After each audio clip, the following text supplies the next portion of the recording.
So both of these stories happened to me, and the first happened back in 2004, while the second, more recently in 2018. I guess I am what people would call a non-believer in the paranormal.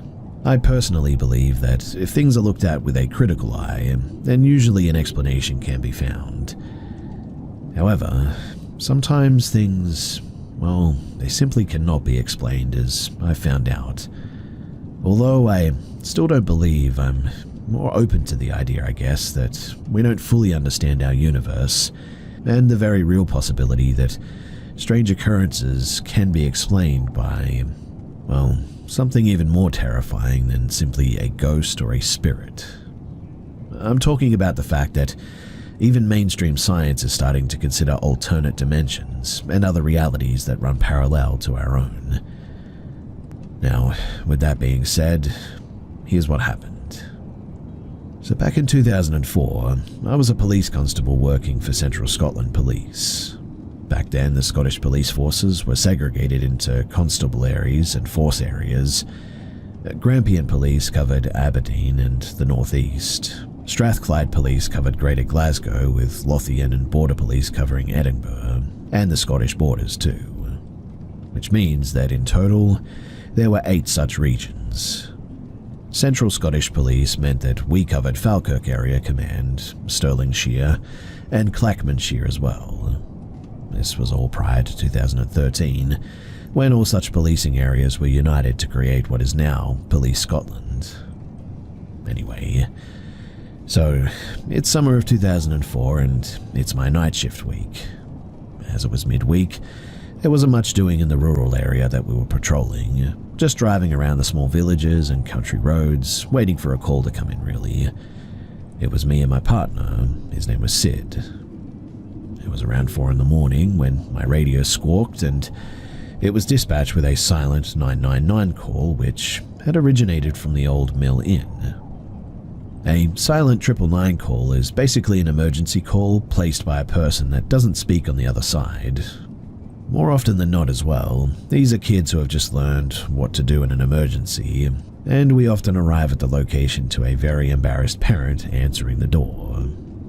Other times though, silent 999s could be someone in danger but they're afraid of talking, as can happen with a home invasion or a domestic violence situation, for example.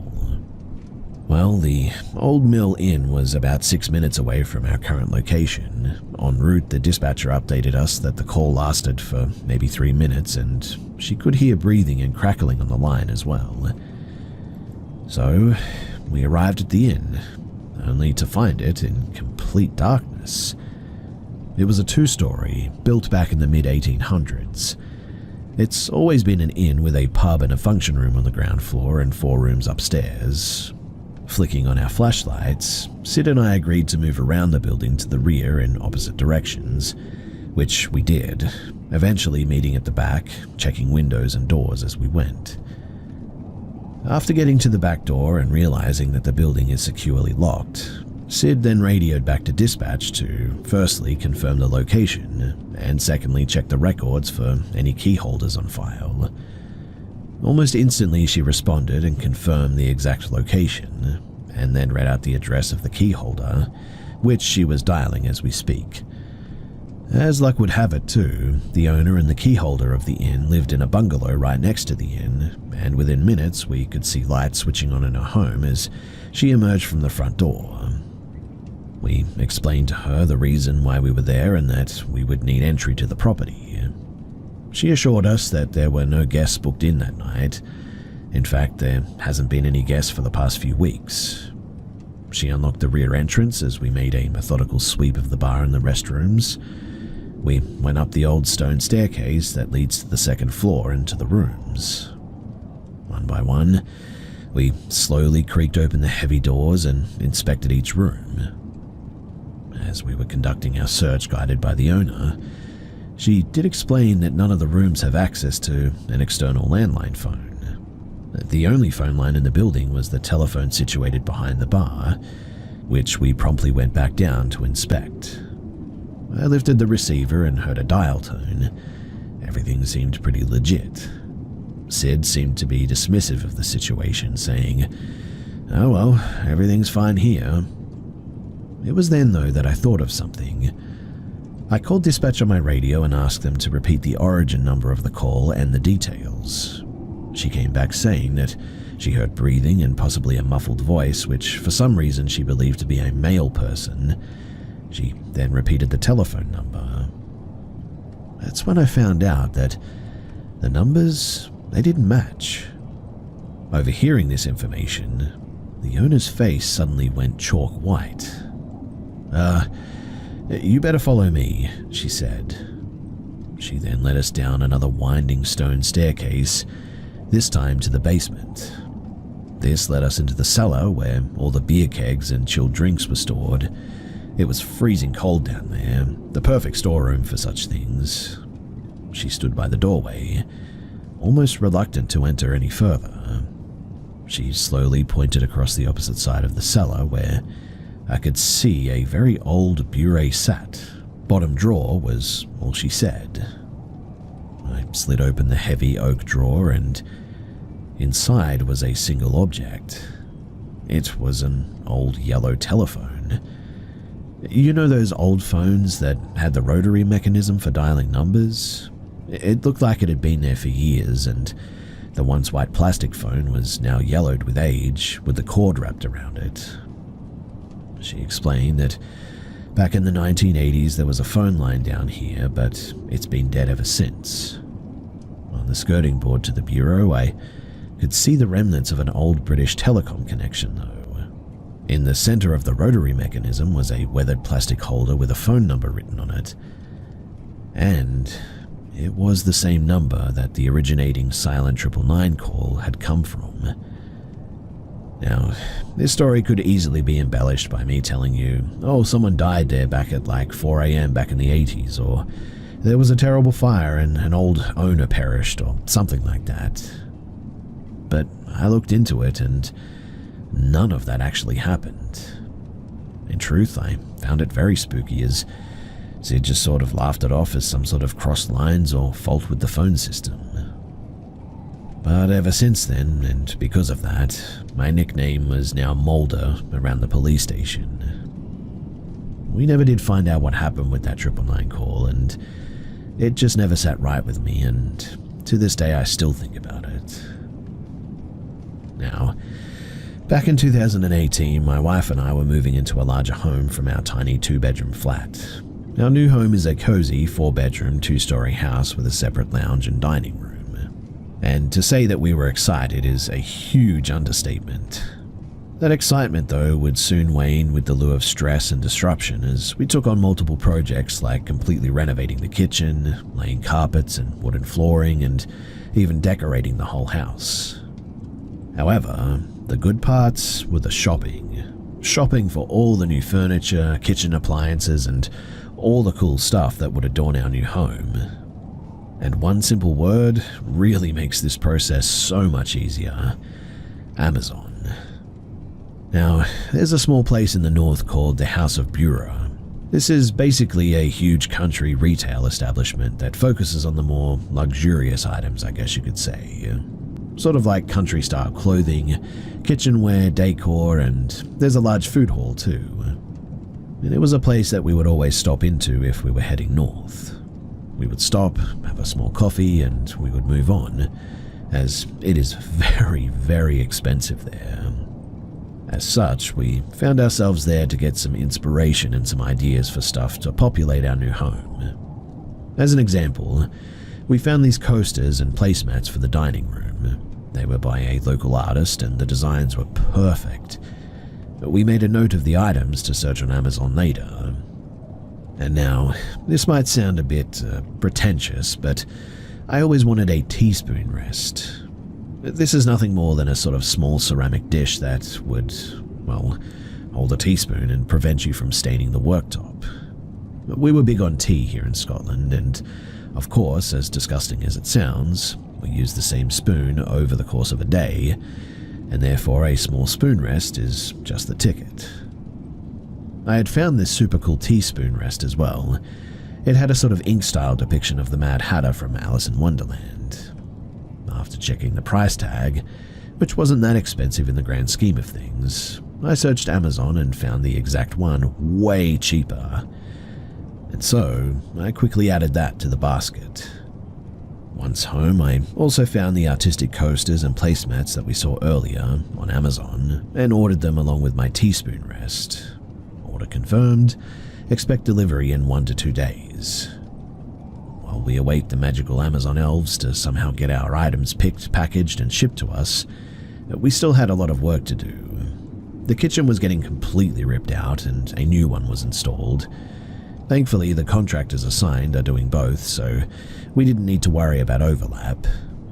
The next day, demolition began, and we were standing in the dining room eyeing various paint swatches when the doorbell rang. Upon answering it, I was greeted with the delivery guy, who I recognized as he's been here before. He spoke with an accent which I suspected could be Eastern European, but that's really not that relevant. He beeped the box and handed it to me before wishing me a good day. I took the box into the dining room to join my wife as we excitedly ripped open the cardboard. It was the really nice placemats, and somehow they looked even better than last time that we saw them. As I removed all of the packaging and the filler from the box, I was sad to see that my teaspoon rest wasn't there. I quickly opened the Amazon app and saw that both items were flagged as delivered. I was about to go off annoyed, but suddenly the doorbell rang again. I opened it to the same, albeit this time out of breath, delivery guy, and he said, "Oh, sorry, I left this one in the van," as he handed me a smaller box. I thanked him and rejoined my wife in the dining room, and it was the teaspoon rest. It's in the shape of a teapot, white ceramic with the Mad Hatter inked onto the middle. Kind of looks like the old China-style porcelain from back in the day. Later that afternoon, my mother-in-law arrived simply to check on the progress and have a cup of tea or two. Like I said, we're Scottish and we're all about tea here. I excitedly showed her our new placemats and teaspoon holder, and then after what seemed like an eternity, she left. I packed away the mats and the teaspoon holder into the box, and I took it all upstairs. Now, all of our kitchen-bound stuff was being kept upstairs in the front room, awaiting the kitchen being completed. About a week or so later, the kitchen was finally done. It was time to start filling in with our new appliances and general knickknacks and all that, and in the process of doing this, I noticed that the placemats and the teaspoon rest, that they were missing. In fact, even the box that I had them in was gone. Now, no one, and I mean no one, has access to that room, bar for me and my wife. And it was a puzzle. But not to worry, I mean, we probably just moved it, or maybe we misplaced it or something. Well, after hours of searching everywhere, and I mean absolutely everywhere, even the wheelie bins in the garden, the box and its contents were just gone. And I mean, it made no sense. How could we misplace them like that? I even called my mother-in-law and told her about it, and she said that she distinctly remembers seeing them. Well, later that morning, we were back in the dining room as painting was about to start, and just then the doorbell rang. I answered, and it was an Amazon delivery guy. The same Amazon delivery guy that we had seen many times before, and the one who had been here last time. He handed me a box and then sort of beeped it with his scanner machine before bidding me a goodbye. Now, we had been ordering a whole bunch of stuff for the house, so this was not unusual. What was unusual, however, is when I rejoined my wife in the dining room and with her saying, "Oh, what is it?" I just sort of stood back in shock. She said, What's wrong?" She then looked into the open box, and it was the placemats, the same placemats. And just as we were saying to each other, "How the heck did this happen?" the doorbell rang yet again. I answered the door, and I remember feeling my nose burning as tears began to fill my eyes and hairs literally stood on the back of my neck as a smiling, out-of-breath delivery guy from before said those words. It was my teaspoon rest. I frantically opened the Amazon app, and next to the two items were the words, "Delivered today." Now, here's the thing. Since 2018, we have discussed this several times between ourselves and my mother-in-law, and what makes this whole thing even stranger is the fact that, although these are the placemats and teaspoon rests that we ordered, the designs on them somehow seem different, but only small details, like the position of the Mad Hatter and the way that he's facing is a little different. Now, I said at the start that I'm not what you would call a believer, but even with a logical mindset, I still cannot fathom how these occurrences took place like this. And to this day, I have no idea how to explain either of them.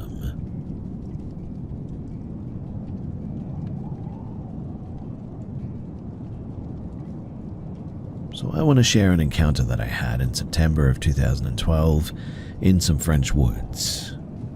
I am still haunted by this creepy encounter, and I have a hard time accepting that I may be unable to know exactly what this creature really was. So I was 20. I was in an old and small truck with an older friend, a 55-year-old guy who was the driver. I was sitting in the passenger seat on the right of the truck.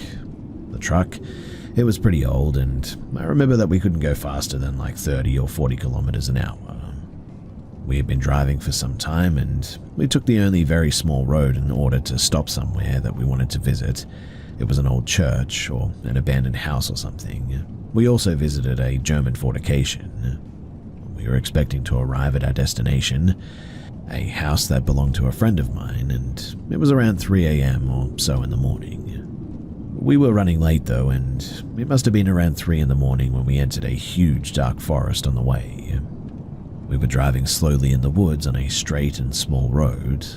The old lights of the truck, they were some kind of blinking yellow light, and at one point I saw some very black sort of thing, an outline, on the left side of the road.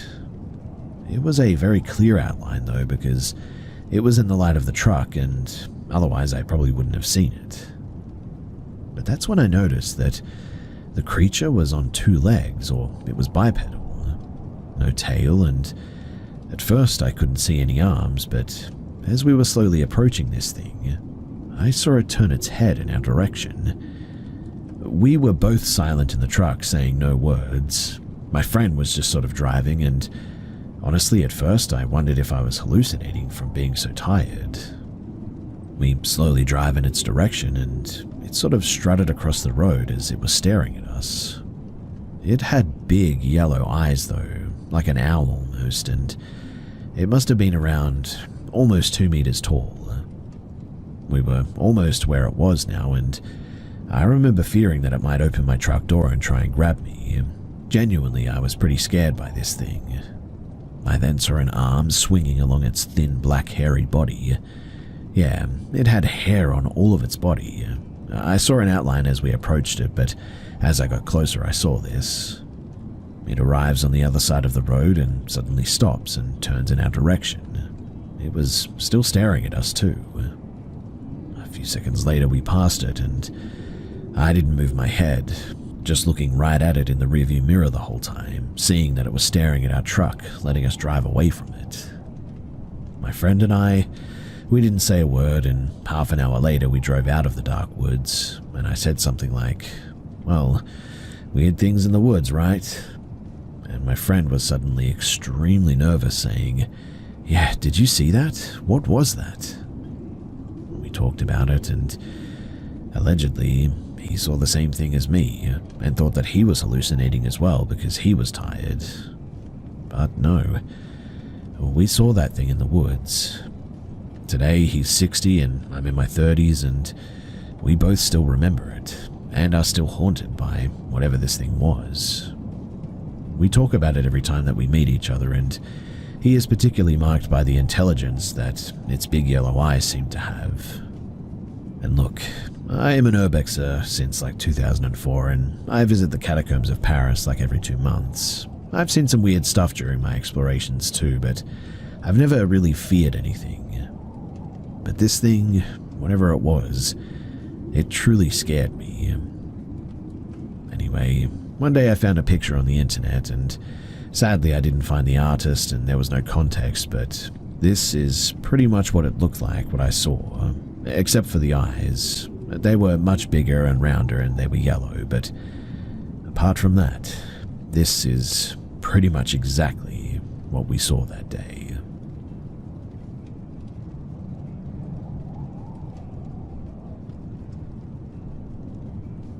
I've had my fair share of weird, unexplainable experiences since I was a kid.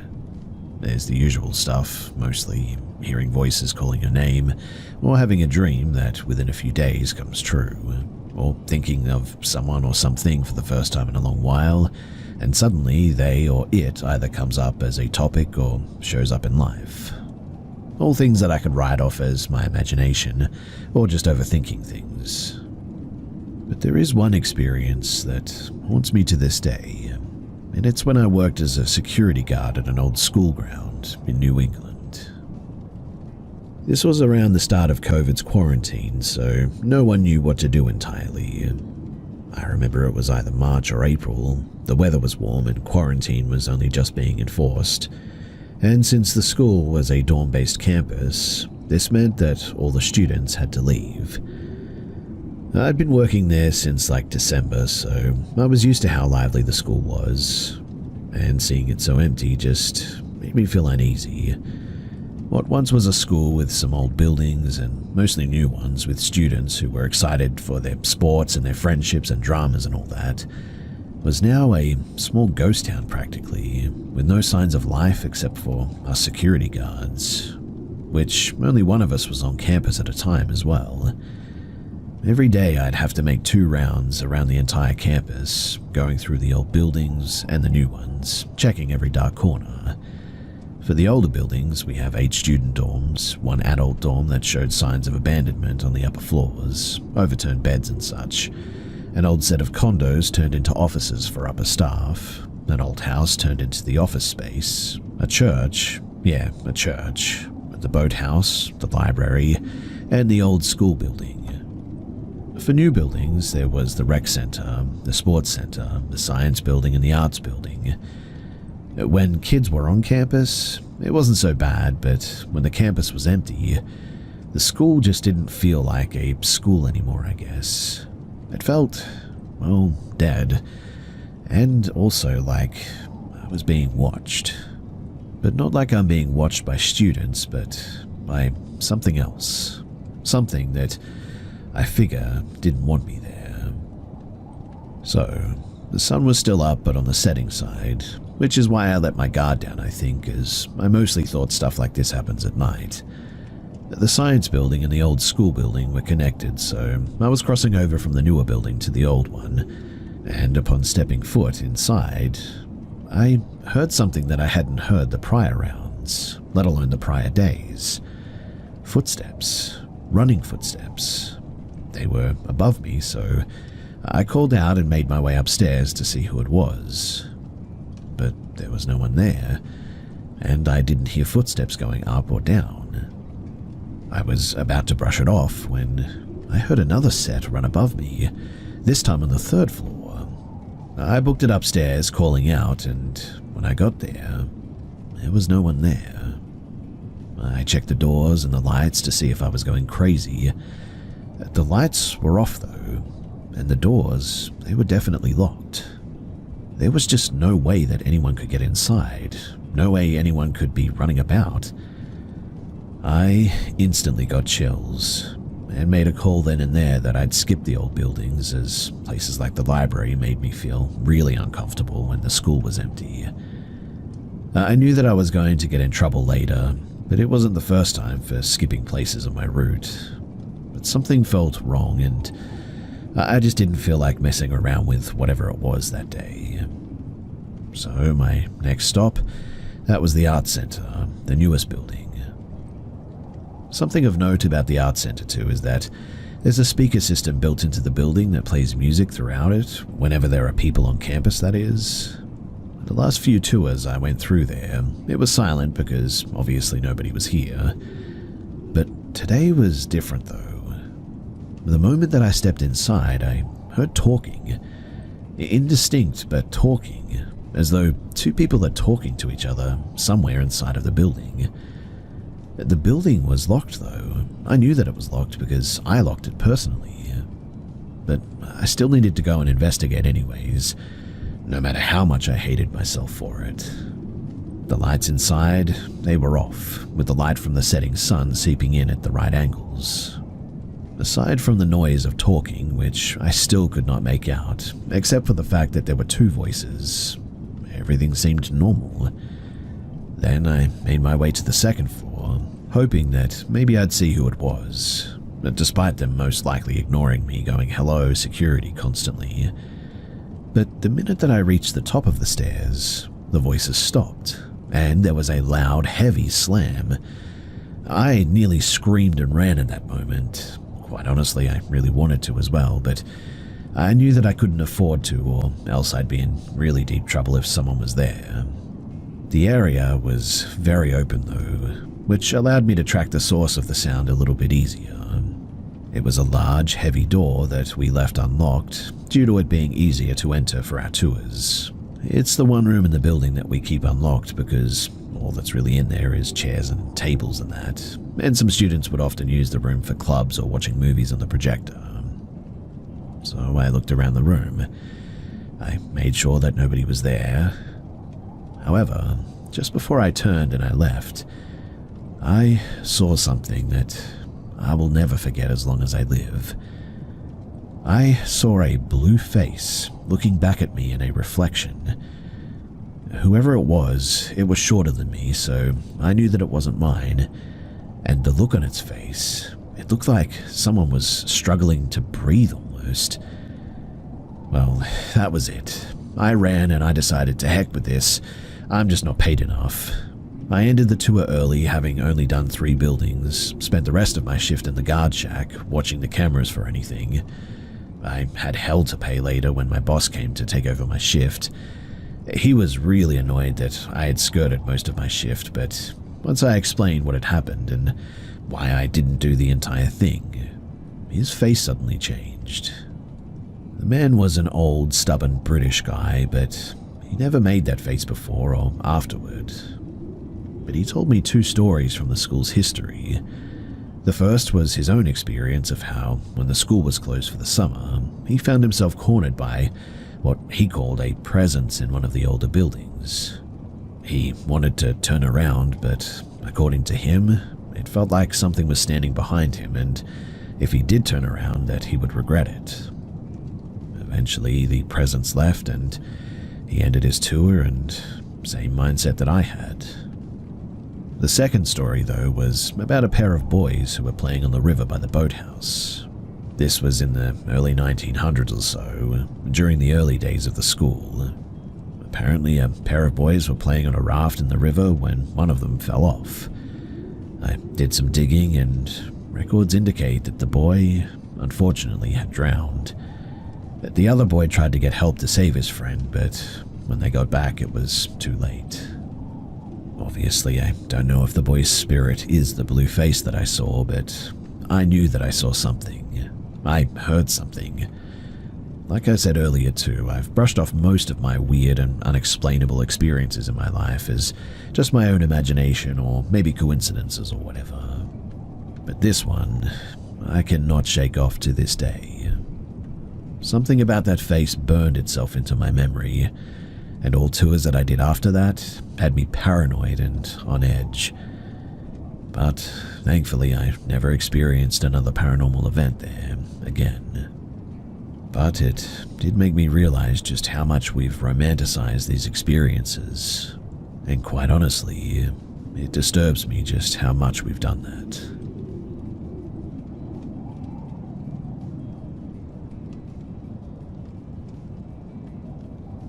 My husband joined the military back in 2012, and we got our first station in 2013. Shortly after working out at the military-based gym, I started to notice this creepy dude who was active duty, who would always show up at the same time that I did, and he would just stare at me and smile. He was tall, athletic build, balding a bit, a little bit nerdy looking, and I would guess in his 30s. I personally was in my 20s at the time. He ended up approaching me a few times trying to make some small talk, but I told him how my husband was on active duty, hoping that he would get the hint. I realized that I never asked this guy's name and he never gave it to me either. I really didn't care to know though because, he creeped me out. This though, as I found out later, was a mistake. So after 8 long years of going to this gym, the dude was still there every day just sort of staring at me. I was a personal trainer now and left my business cards at the front desk of this gym. So after my husband ended his enlistment, we decided to stay in the state instead of moving back to our hometown. We found a rental house in the next town over, and we were excited to start our civilian life. My husband was told that he'd be starting a night shift as a contractor for IT work, and I wanted to do the schedule with him so things wouldn't be too difficult with sleep. So I ended up converting our living room into an awesome gym and even had commercial equipment. This was so that I could work out at night from home, as well as have some personal training clients come to my house and train them privately. Kind of like a training studio, I guess. I also got tired of giving gyms part of my check while working for them. And during this time, my schedule was that my husband would leave for work at like 11 p.m. and work until 7 a.m. We'd stay awake while I'd train clients at home from 5 a.m. to noon, and then I would go to bed at around 2 p.m. and sleep until around 9 p.m. I was signed up through a company called Find Your Trainer, where clients could find trainers online in their area, and the company would schedule them to meet with you for sessions. They would prepay for this on the company website, and it was kind of like a scheduling service, I guess. Well, my phone chimed with an email one day saying that I had a new client showing up on Wednesday and that he had purchased 6 sessions. I was excited to be making some money and watching my business grow. The time comes for this guy to show up and I was nervous but overall excited to have a new client. The doorbell rings and what do you know? It's the guy. Now, I had to train him because he signed up through Find Your Trainer and not me directly. I was hoping that things would work out, other than being awkward, but couldn't for the life of me understand why he wanted to pay me $63 per session when the dude was clearly in shape and knew what he was doing in the gym. I started to train him nevertheless, and the first session being arms, and felt like I was wasting my time because I knew that he already knew how to work out, and this irritated me a bit because I got into training to help people that actually needed help transforming their health and body. Well, the whole time things were awkward, and he made a comment saying how nice I looked that day, and I just sort of smiled and said thank you.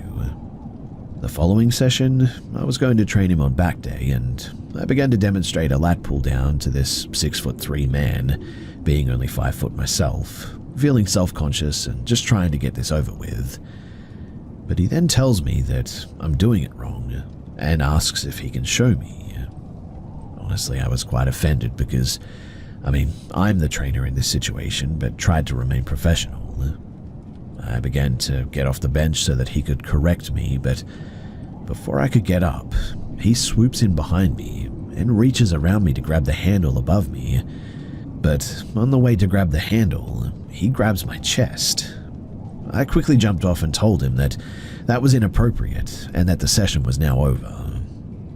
That night, I texted him and told him that I feel like I need to terminate his sessions for inappropriate behavior, and he said that he understands. About 3 days later, I'm up at 3 a.m. reading a book in my muumuu, and I hear some noise outside. I was a little bit stunned by this, but my heart was racing, and I was thinking, surely not. I didn't own a gun, I didn't have a dog, just a parrot that likes to cuss everyone out, and 2 cats. So I get up and I peek out the blinds, and I see a man's foot running around the corner, and our shed door flew open. I freaked out and grabbed a butcher's knife and called 911 and told them that someone was trying to break into our home. The cops arrived and searched the property, but they couldn't find the suspect. But multiples of my husband's tools were stolen from the shed. I filed a report and asked them to get in touch with the HOA to review the cameras to see who entered the neighborhood that night. A few days later, the police called me and told me that they spoke with the HOA, and it turns out that their cameras were just decoys. That evening, we went to Walmart and I saw the client leaving as I was entering, and he just sort of glared at me. I cannot help but think it cannot be a coincidence that I fired the guy with no refund, and that surely it was him that stole my husband's tools as revenge. My husband ended up taking me to buy my first gun and a German Shepherd the following week. Now it's 2025 and my husband just got put back on night shift yesterday. We now own our own home in a nicer neighborhood and have a great set of security cameras too, but I am just always on edge, hoping not to run into that guy ever again.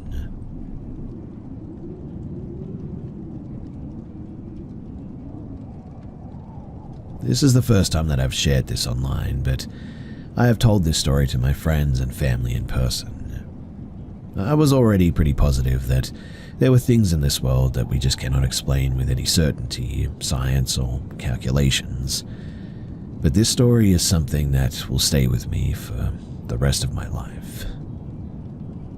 So I was in rehab, like a pretty modern one that was considered an inpatient hospital. It wasn't actually a hospital or on the grounds of a hospital, but it was staffed 24/7 with doctors, nurses, counselors, and obviously patients. I was one of those patients at the time, and had been in the past as well. Sobriety can be a long road, trust me. No one had ever said that the place was haunted, and I want to make that clear from the get-go. It didn't have a reputation for it or anything. That said, several people, men and women, had died on the premises. 1 or 2 deaths were overdoses from smuggled-in drugs, and another couple, unfortunately, from withdrawal complications.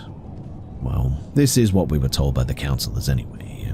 They wanted us to know that it really was life or death, and better to get it right now than to have something like this happen to you in the future.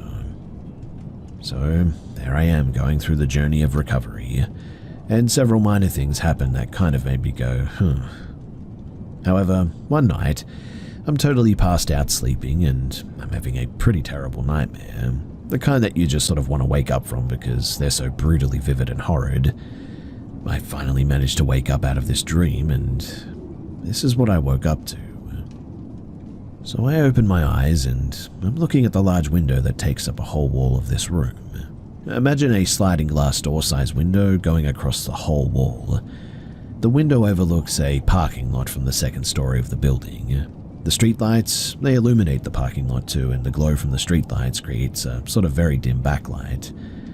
And in front of this dim background is what I can only describe as like a shadowy figure, literally staring into my eye sockets the minute that I opened them, coming out of the dream. This thing that I could see from waist up was perpendicular to the ground. So I'm sort of laying down, and what I mean is that I'm laying down and this thing is standing the same way that I'm laying. I want to try to be clear here because it was standing in front of me as if it was standing on the wall sideways. So when I opened my eyes, it's as if we were having a sort of high noon shootout 12 paces apart. The thing, it's lined up with me sideways and I'm in bed laying down, and for about a whole second, nothing happens. I'm just sort of coming out of my dream trying to grasp what the heck I'm even seeing. But whatever this thing is, it's darker than the dim backlight, like pitch black, and this thing or shadow person then somehow realizes that I'm now looking at it, and darts through the wall so abruptly. Maybe because it was seen and like the gig was up was sort of how I felt about it. But as it's darting through the wall, it hits the blind, this long dangling kind, and this long chain that was for opening and closing the blinds. And I mean, when I tell you I opened my eyes, briefly I had a stare down with this shadow person standing sideways, and it's like the shadow figure goes, "Oh no, he's awake," darts through the wall, smashing into the blinds and the chain, all in a matter of seconds, and this chain is now swinging wildly. And so, as you can probably imagine, I'm fully freaked out at this point, and I jump out of bed, turn every single available light on, and I look back at the blinds, and they are still swaying from the contact with this, shadow figure. I didn't dare go anywhere near that section of the room. I'm like, what the heck was that? And then the next thought that I had was, no one in this whole world is ever going to believe what I just saw. After some time had passed and there was no further explanation or shadow persons, I sort of calmed myself down enough to get a few hours of sleep. Now, here's the kicker. So I woke up in the morning and the chain for the blinds is still swinging. Keep in mind it's like 3 a.m. when this all happened, and it is still swinging from getting nailed by a darting shadow figure here in the morning. So at this point, I need a witness. I hear people waking up and I run and grab my closest rehab buddy, and I'm like, dude, you won't believe this, but come and look at this. I give him a quick rundown of what had happened and show him the still swinging window chain.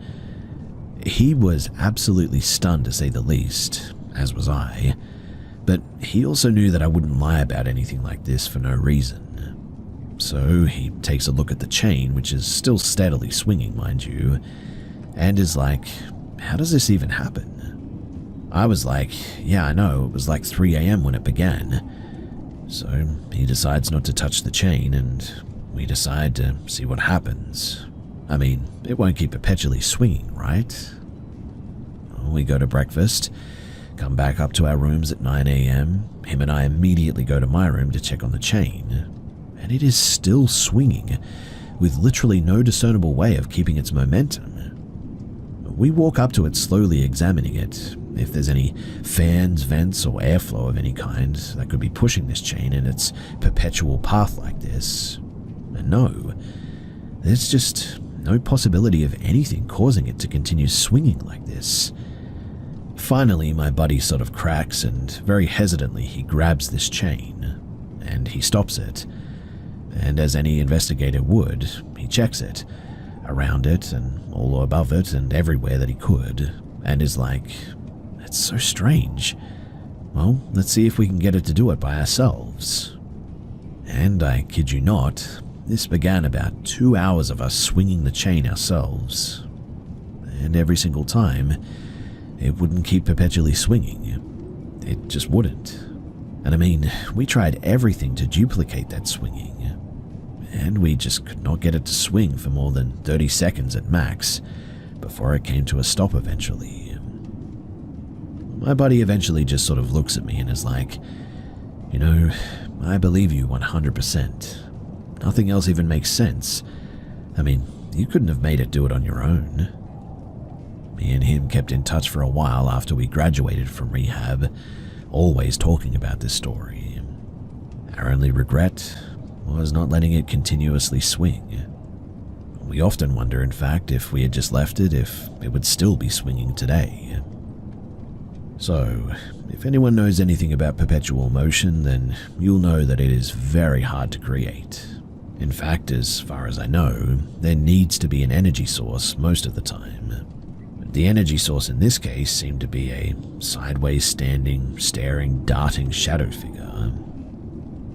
Like I said, other things had happened, but this one was the real cake taker. I will forever believe that there is more to this world than we are told after this. And if you've made it this far, then I appreciate you hearing me out, and thanks for listening.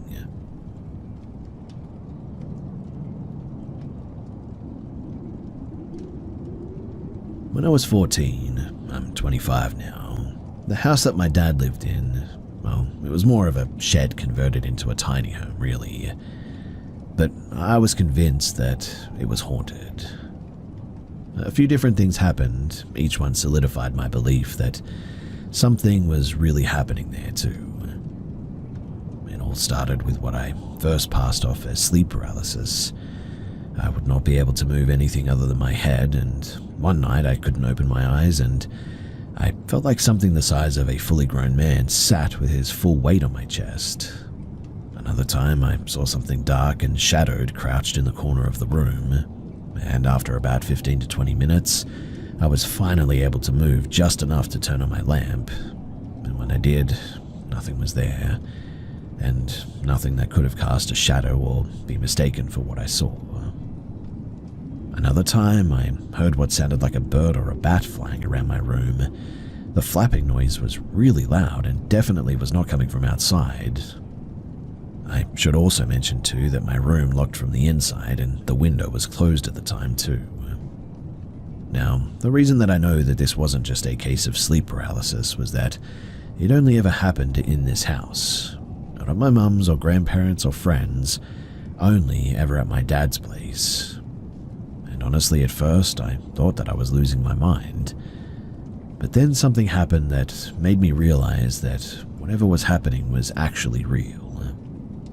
You see, my dad was sitting in the kitchen with the door to outside open, and it was at night, so you could only see as far as the kitchen light went, when all of a sudden I saw something or someone walk past the door. Honestly, it looked like a young teen girl in a white dress and semi-long black or dark brown hair. At first, I genuinely thought that I'd imagined it. But then my dad said, "Did you see that?"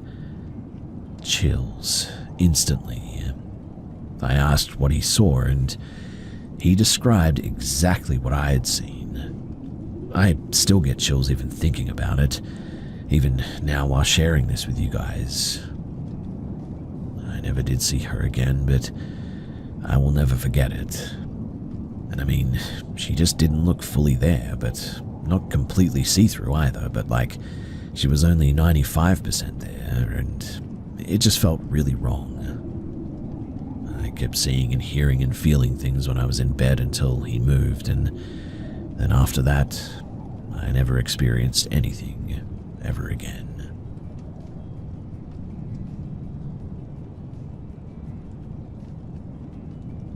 A friend of mine has some private land out of the way in northern Georgia, basically lower Appalachia. He's done some work to the land out there, and we would often be out all day just doing some shooting or hunting and whatnot. In 2022, we planned to have a large group of our friends camp out at the land that day. We would shoot during the day, hang out and camp at night, and the two of us would go deer hunting in the morning. We all stayed up late that night. A few retired to their hammocks, or one guy who bought a tent, and the rest of us made a late-night run to the Waffle House. After we got back, we all said goodnight and we eventually went to bed. We were all set up in a sort of big circle around the fire that we had going. That was except for my friend and I, who set up apart from everyone else so we could sneak out in the morning to hunt deer. It must have been around 3 in the morning, and I was in my hammock and unable to sleep. I hadn't even slept a lick at this point and was pretty much wide awake. I didn't do a lot of camping, so I just couldn't get comfortable, I guess, but about 30 minutes after lying down, I suddenly heard a voice that sounded like it was coming from about 50 yards away. It was hard to tell in the dense woods, but it definitely came from the opposite direction of where everybody was at. And it just kept repeating, "Hey, my name," and "Hey, come here," and "Hey." It sounded exactly like one of my friends, though, who I confirmed was asleep in his tent in the opposite direction of the voice. It went on for maybe 10 to 15 seconds and then abruptly stopped. Now, I've always heard the stories of the Appalachians and the woods. I knew not to investigate, obviously. And eventually, about maybe an hour later, I must have fallen asleep. The next morning, I confirmed with my friends that no one was awake at that time. I've been out there many times since then, too. Those woods, they really have never felt the same since that event as well. And I can confirm that there's really no one else around anywhere near those woods. The only thing out there is an abandoned chicken house, really. But after telling this story to a friend that wasn't out there, he told me that he wasn't surprised. He also said that he never felt that those woods were safe. Apparently, him and the guy who owns the woods had a weird event happen while hog hunting late at night one time. I'll save that story for another time, but in any event, this is what happened to me that night, and I still have no idea what it was.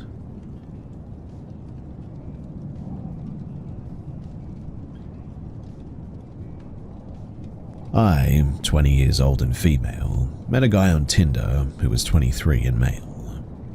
His profile said that he was an animal lover, that he was a builder, and that he was a romantic guy. He sounded like a sweet guy. We matched, and after a day of talking, we decided to go out. We went out to this nice pub near my house. Since it was so close too, I walked there.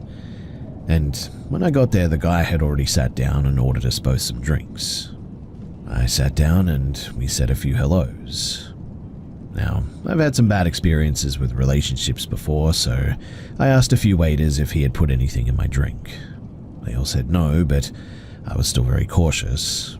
So I drank it with a straw to see if I could taste anything, and thankfully it just tasted fruity. The conversation was a bit awkward, but as it calmed down and after we had eaten some food that we had ordered, he said, "I've seen you on Instagram before." It wasn't the weirdest thing. I do have a public account after all. But the way that he said it was, well, strange. I offered to pay for the meal, but he said that we should split it, and so we did. Afterwards, I had only had one drink, and I decided to go home as it was pretty late and the pub was going to close soon anyway. As I was about a block away from my house, I noticed that I had left my keys at the pub. So I turned around to go and get my keys, but I saw the guy illuminated by a streetlight. I stopped in place. I called out his name, and he replied by saying that he had found my keys and called out for me, but I didn't hear anything. Honestly, I was tired out of my mind, so I just got my keys off of him and I watched him walk away, and then I turned around and I walked home. The next week, it was okay, but one day I was in the bath just sort of soaking with an audiobook playing in my headphones, and I got a message from the guy. It was a sweet message asking how I was. I just said that I'm okay and I'm just relaxing.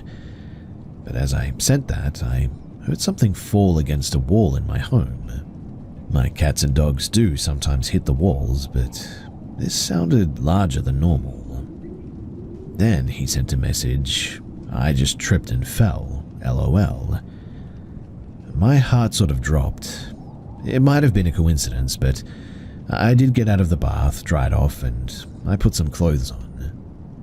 I looked around my home, but nothing. Well, 8 days later, I received a message from him, just asking how I was. It was late, I was in bed, my light was off. I replied by just saying that I was tired and I was going to sleep, and I sent it, when I heard a notification sound coming from my wardrobe. I didn't hesitate. I grabbed the knife from beside the table.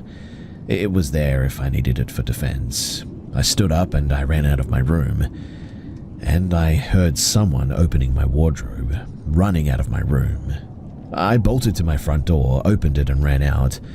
I still had the knife in one hand and my phone in the other. I quickly dialed 911, calling them, and I ran down the street. I looked behind me, and that was when I saw him, just standing there at my home. The police found him some time later, still outside of my home, and arrested him. And apparently the name that he had used on Tinder, and what he had told me, wasn't his real name, and he wasn't 23. The police found out that he was actually 31, and that he had been living in my house's attic for about 2 weeks by this point. My attic actually connects to my wardrobe, and he had apparently crawled in there at some stage. What his real intentions could have been, I'm not too sure, but all I found out was that he had a Polaroid photo of me sleeping, some of me eating, bathing, showering, and basically doing anything. The account, it was taken down by the police, and As the situation develops, I'll be sure to add some more updates.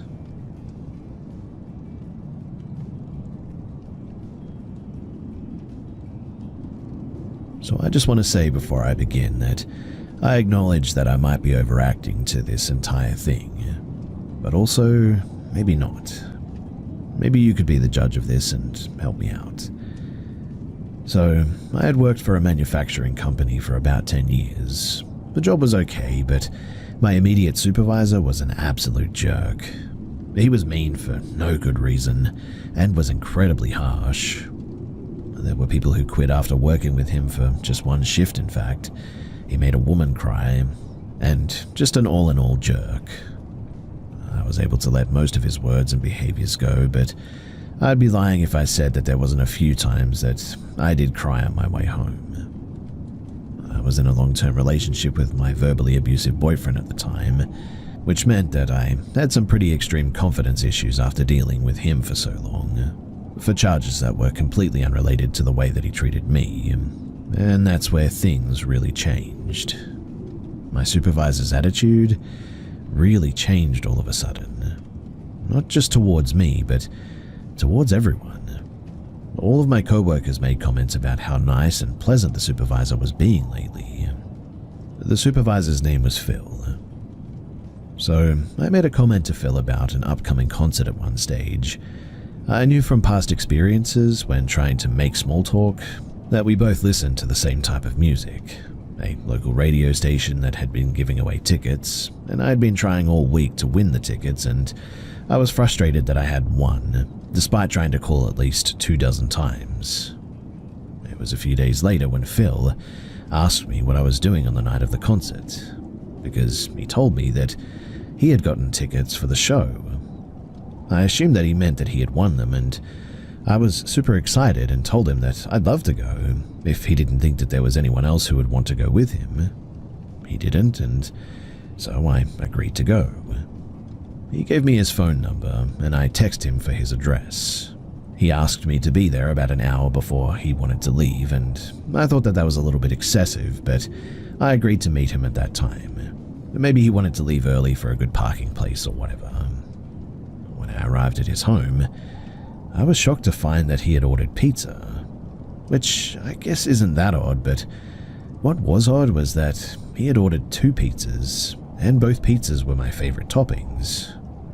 Again, not super strange, but a really odd coincidence, I guess, is the better way to put it. Especially because my favorite pizza isn't exactly a usual request by most people, but it's not a crazy combination either.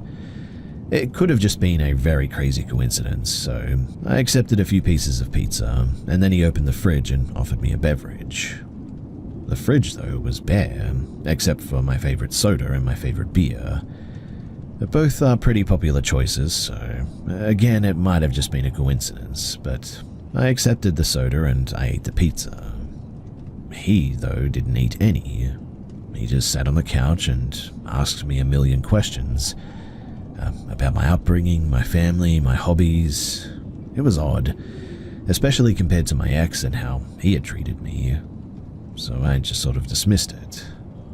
I should probably preface all of this by saying that he was 13 years older than me as well. I was in my 40s and he was in his 50s. He also had very little experience with women, and most people were convinced that he was actually a virgin, and if he wasn't, then he was very inexperienced. His best friend, who also worked at the same company, had told me that he didn't really date much. So as I sat on the couch and ate the pizza and drank this soda, I tried to give him the benefit of the doubt. I mean, maybe he really didn't have a ton of experience with women, and maybe this was just the way that he was outside of work. He was very attentive and paid attention to the little things after all, and it was so completely opposite to the way that my ex treated me for so long that maybe I just wasn't used to an attentive man. Anyway, after I finished the pizza and I used the bathroom, I was ready to go, and asked him if he wanted me to drive or if he wanted to. I was nervous about driving with another man because this had always been a trigger for my ex, to scream obscenities at me. Phil shook his head though, and opened the front door. There was a limo waiting at the curb. I was kind of shocked, to be honest, and froze for a minute. He saw the look on my face and told me that he always did this for concerts. And that way he could drink on the way there and on the way back, and he didn't have to worry about parking.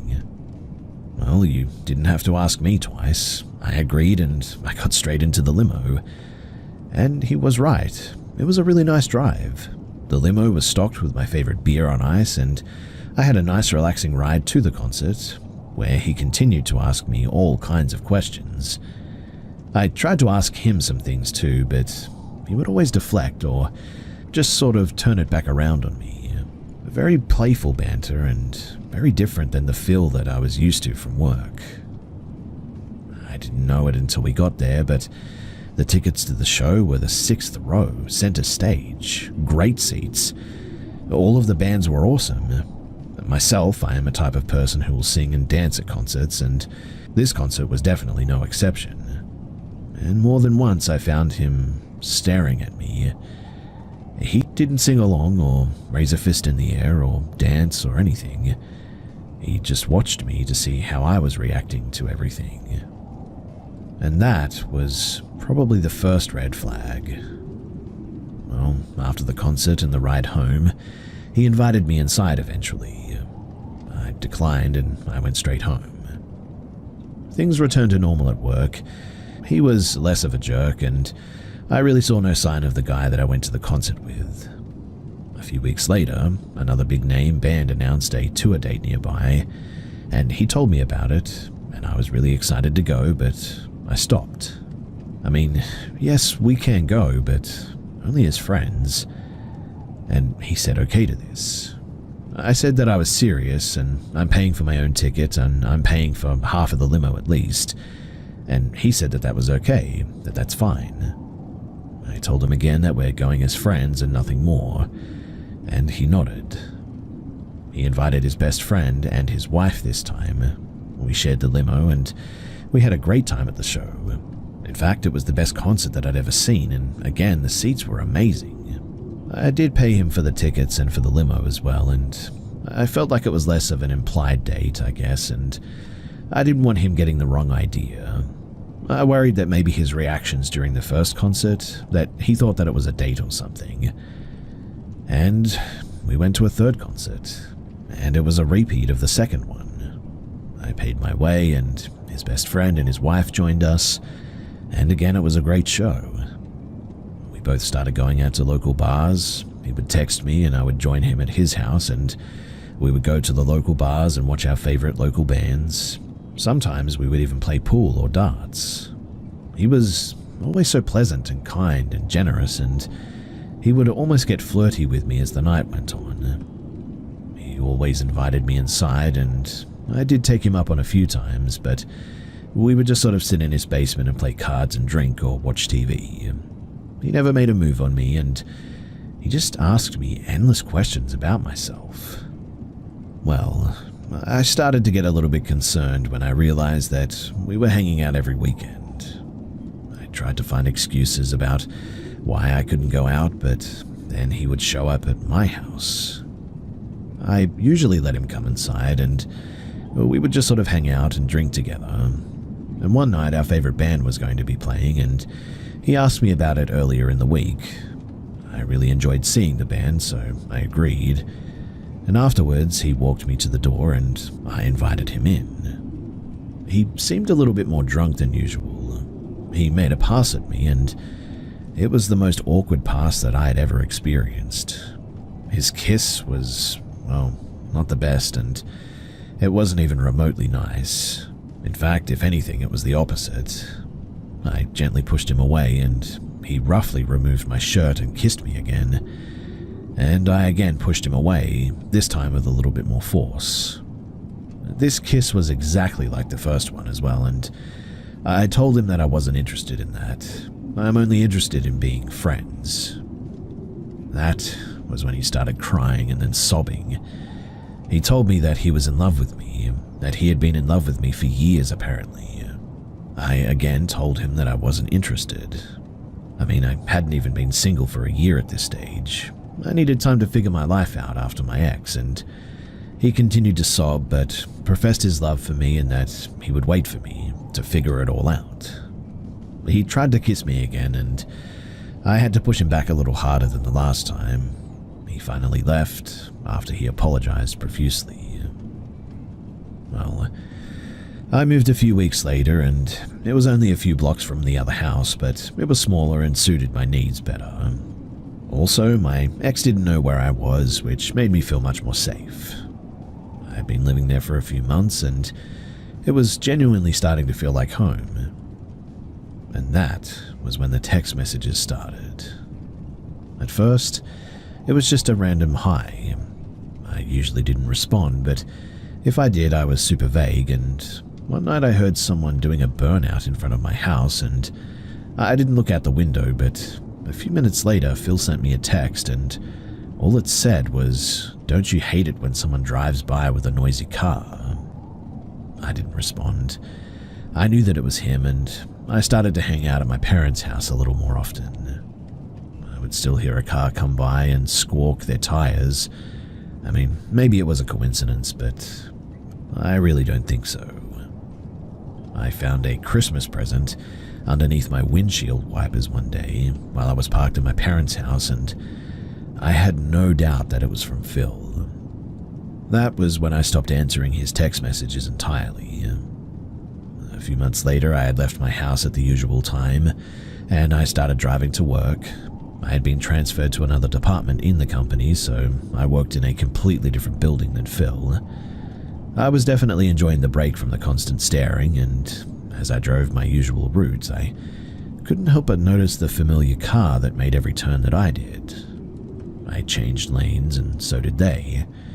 I took a left, and so did they. His car was a pretty rare make and model, and even the color was unique, and I knew instantly that it was him. I debated calling the cops, but in the end I chose not to. I pulled into the parking lot at work, and he pulled right up behind me, so I really had nowhere to go now. I gathered my things and got out of the car and locked it. He was already waiting for me. He asked me why I was avoiding him, and I told him that I wasn't. He said, "It sure seems like you're avoiding me," and I said no. He asked, "Well, how have things been?" I was so freaked out by the whole thing that I turned towards the door and said that I needed to get inside now. He glared at me and then said, "No, you don't." I ignored him and I went inside. He squawked his tires again and left the parking lot. It took me quite a while to gather myself and to go onto the production floor after that interaction. I spoke to one of my co-workers who was familiar with everything that had happened, and after discussing it, I sent a text message to Phil and told him that he was stalking me and that I didn't appreciate it and that it was not wanted. I thought that we could be friends, but I guess that that's too much for you. Please stop following me to work, driving by my house or my parents' home, and no more text messages. In fact, any more contact on your part and I'll be contacting the police. His response was instant, like he'd been waiting for it almost. He told me, "I will drive wherever I feel like. I'm not going to change my habits or my life because you're paranoid. I'm not stalking you. You have no idea." I have not had any other contact with him since then. It's been almost 10 years and I'm married now, in fact, and living on the other end of town. And maybe I'm paranoid, but sometimes I see the same car drive by slowly or late at night, and I hear someone doing a burnout in front of my home. I'm not sure if it's him, but if it is, well, it's been 10 years and that thought is rather disturbing. Ladies, be careful of the men you choose to be friends with, because this, for me, could have ended a lot differently.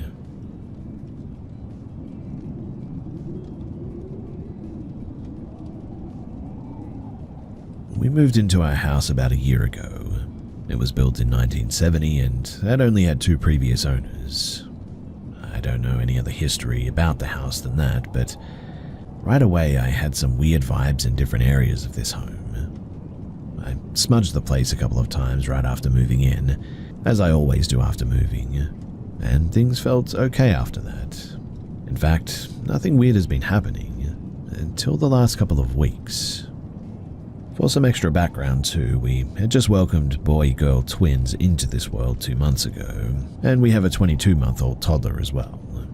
My toddler is a really great sleeper. We never have any issues with his sleep. In fact, he's the kind of kid that wants to go to bed on his own when he's tired. Well, about 2 weeks ago, he started waking up at night, freaking out big time, where he's so scared to the point that he's shaking. I can get him to go back to bed after a while, but a lot of nights now I've been having to bring him to bed with us.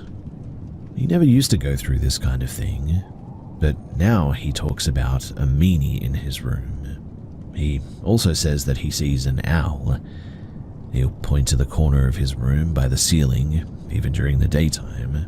He even tracks whatever he's seeing with his eyes across the wall, and when I go into his room to comfort him at night, oftentimes he says things like, "bite mama" or "hurt mama." Super creepy, right?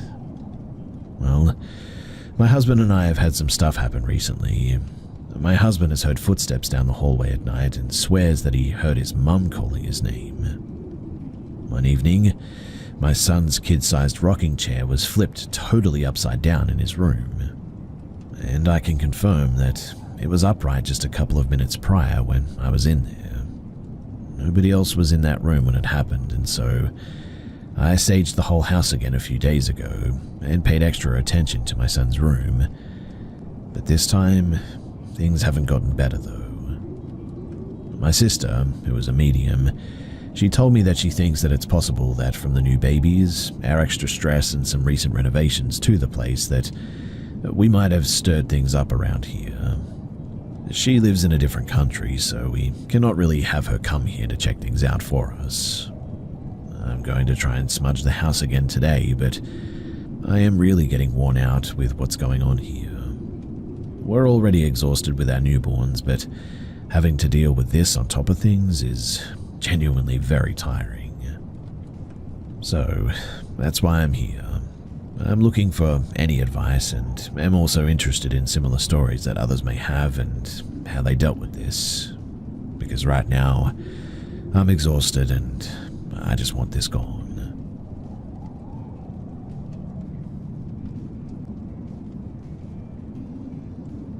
This happened about 4 years ago. So my aunt had just moved into a new apartment in a residential complex. It was summer and I had just started high school, and I went to stay with her for a while.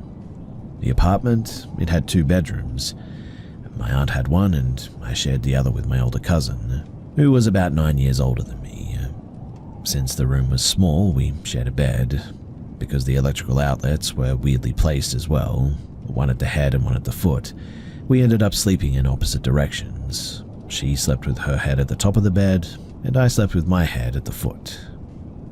Right above her head was a large window, though, facing another apartment building in the same complex. From where I lay, I had a perfect view straight into the apartment directly across from us as well. Now, my cousin always went to bed pretty early, but I was a bit of a night owl at the time. I usually stayed up until around 5 a.m., and that's when I noticed something weird. Every single night, without fail, at exactly 4:02 a.m., the light in that apartment would turn on. Just one light in one specific room, and at exactly 4:05 a.m., it would turn off. Never early, never late, 3 minutes, every single night. At first, I brushed it off, but it happened so consistently that I got curious. One night, I asked my cousin to stay up and watch it with me, and sure enough, 4:02, lights turn on, 4:05, and they're off again. She was so creeped out by this that she told my aunt the next morning. We were all a little bit unsettled, but mostly curious, I guess. A few days later, and we decided to visit the apartment and ask. A woman in her 40s opened the door, and she looked kind and humble, but a little bit tired. She told us that she was the daytime carer for the woman who lived there, an 80-something-year-old woman who had been completely paralyzed after a stroke. The old woman, she could only ever move her eyes and her mouth, and she had no husband, no children, no family, just a small pension that barely covered this caregiver, who could only work from 6 a.m. to 11 p.m. because the old lady didn't have enough money to hire her to stay overnight.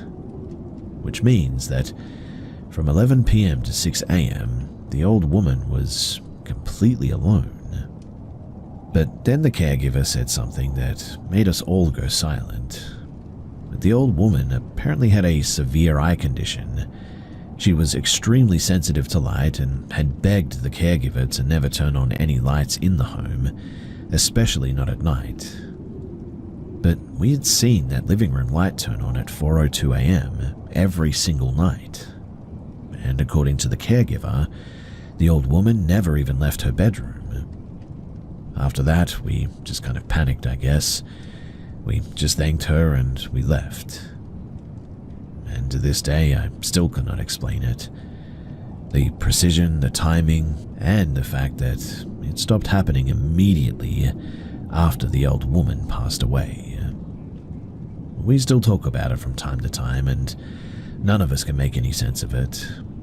Was it a glitch, a ghost, something else entirely? If anyone has ever heard of anything like this, then please do let me know, because it's perplexed me for many years.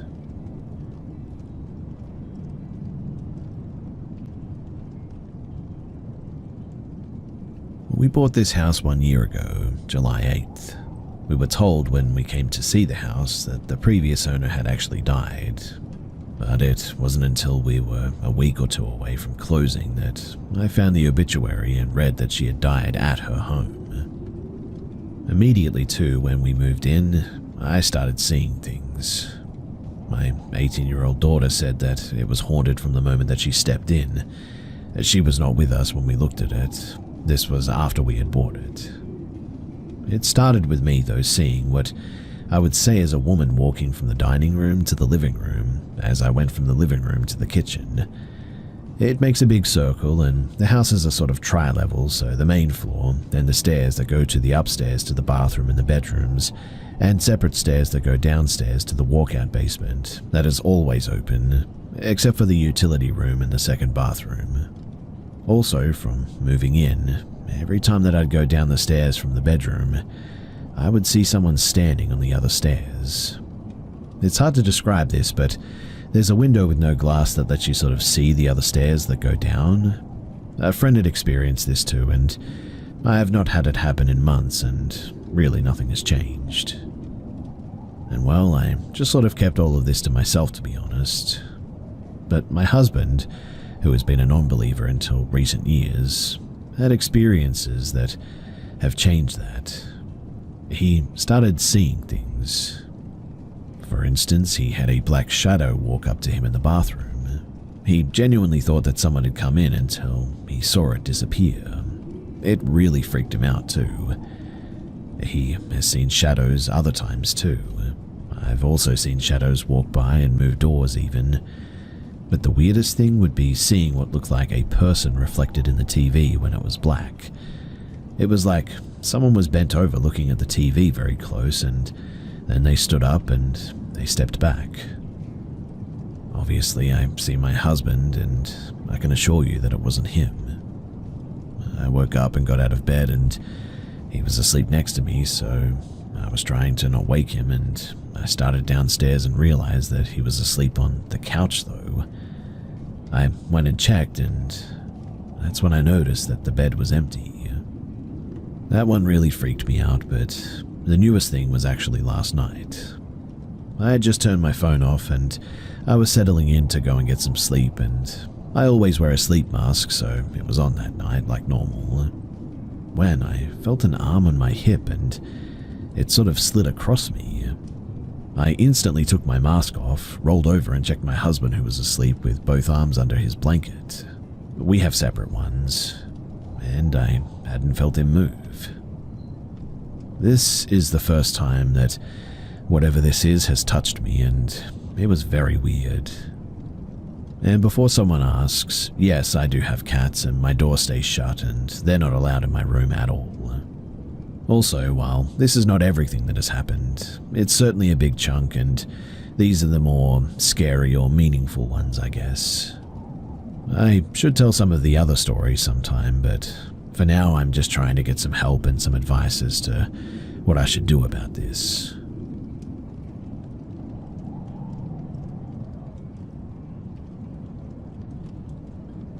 So me, 29 and male, my girlfriend, female and 27, my friend or roommate, male and 28, and my girlfriend's sister, female and 26, moved into some new apartments about a year ago.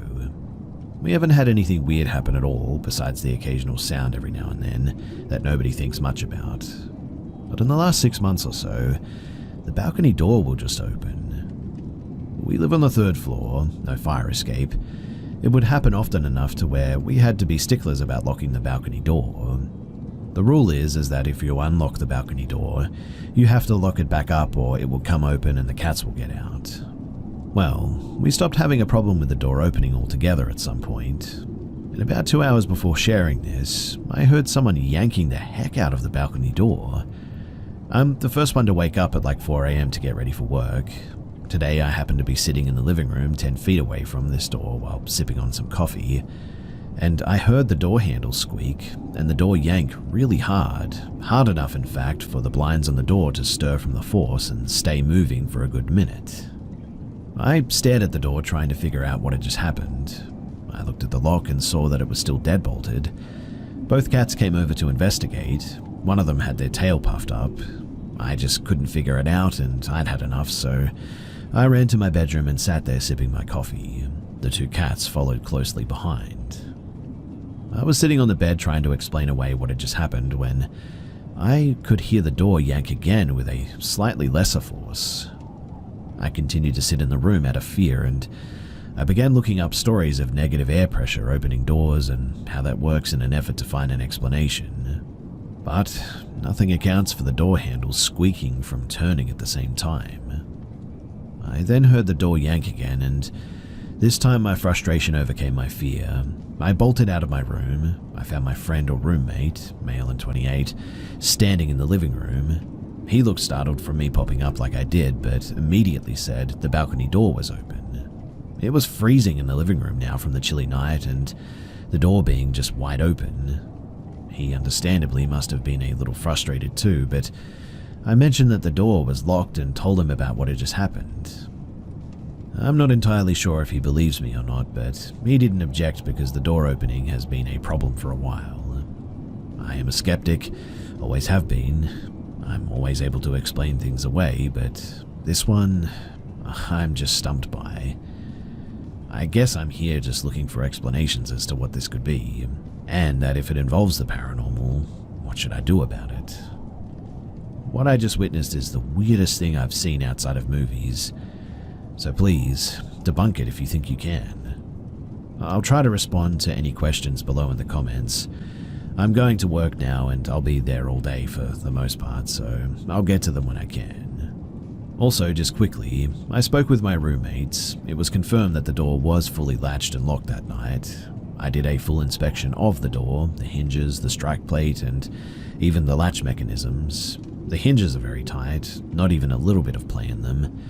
The deadbolt is working very well and to the fullest degree. The door handle is pretty wobbly, but the rest of the mechanism is fine, which is strange because it didn't used to be like that, and we almost never used that door. I looked for looseness in the strike plate and any unusual bends or anything, but there aren't any. Every bit of the door just works great. I tried yanking on the door myself. There's no way that there can be any movement, let alone enough to cause the blinds to move to the degree that they did.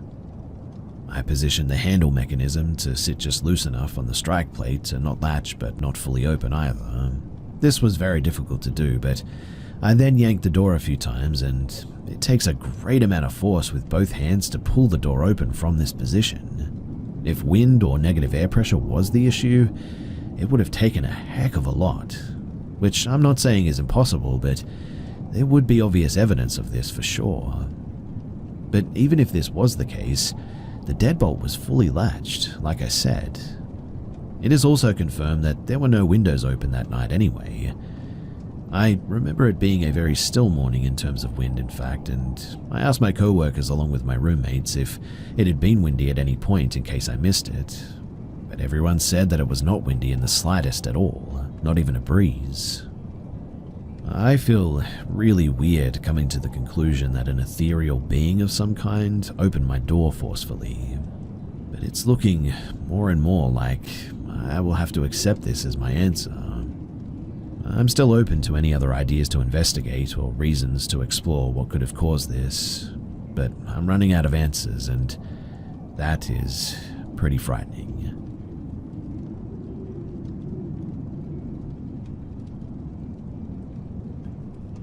I'm a property manager and a 1-year postpartum, so I return to my company part-time. This is fun because I get to sort of float around to different apartment communities who need help and just help where needed. In September, I helped at a property about an hour from my house. It's a bit of a drive, but fairly small property, with relatively no big problems, so easy money for the day. I'm covering for a manager out on vacation, and of course it's the dreaded 6th of the month. This means that I'm handing out late letters and making calls, unfortunately. Definitely not my favorite part of the job, but it is necessary. The one thing that I hate about floating, though, is the residents don't know me well. So I'm delivering late letters and calling, and they don't even know me. Again, not my favorite part of the job, but it has to be done.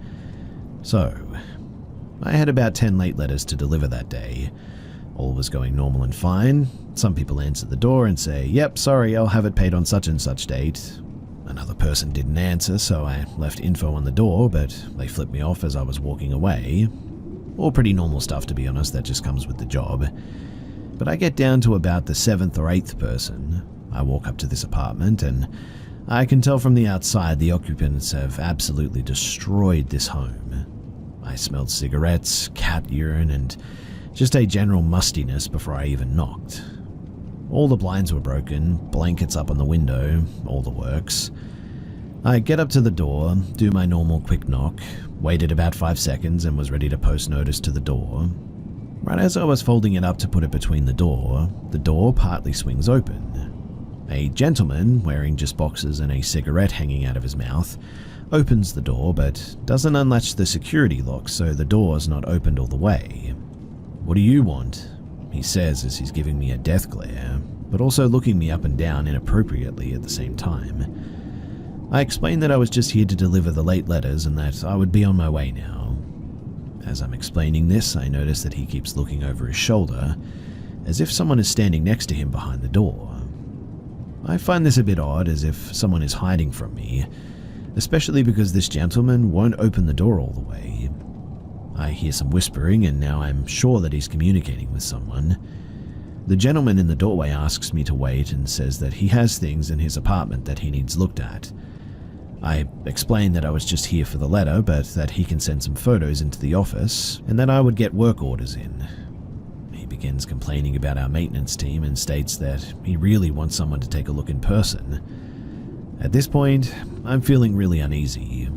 Typically speaking, I would enter and help no problem usually, but between the looks this guy was giving me and the creepy who knows who is behind the door, I'm just not feeling safe at this point.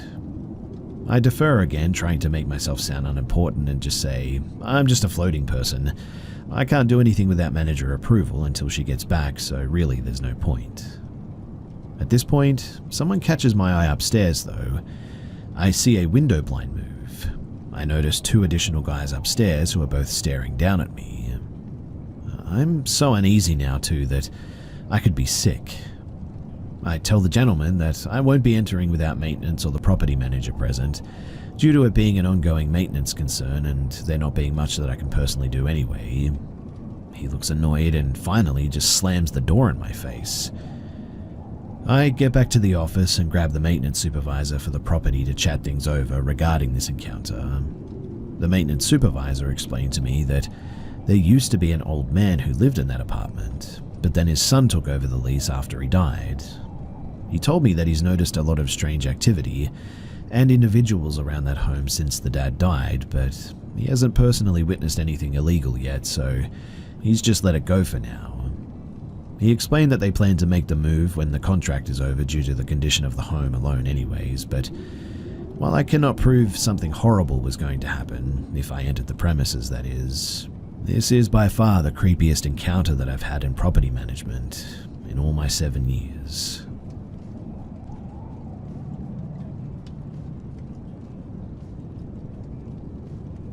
This is an old story about my first paranormal experience that happened at least 17 years ago. This happened back when I was around 5 years old. I lived in a trailer with my parents on a hill in an isolated area in the middle of the woods, with the only family and friends of the family living within the mountainous area around us.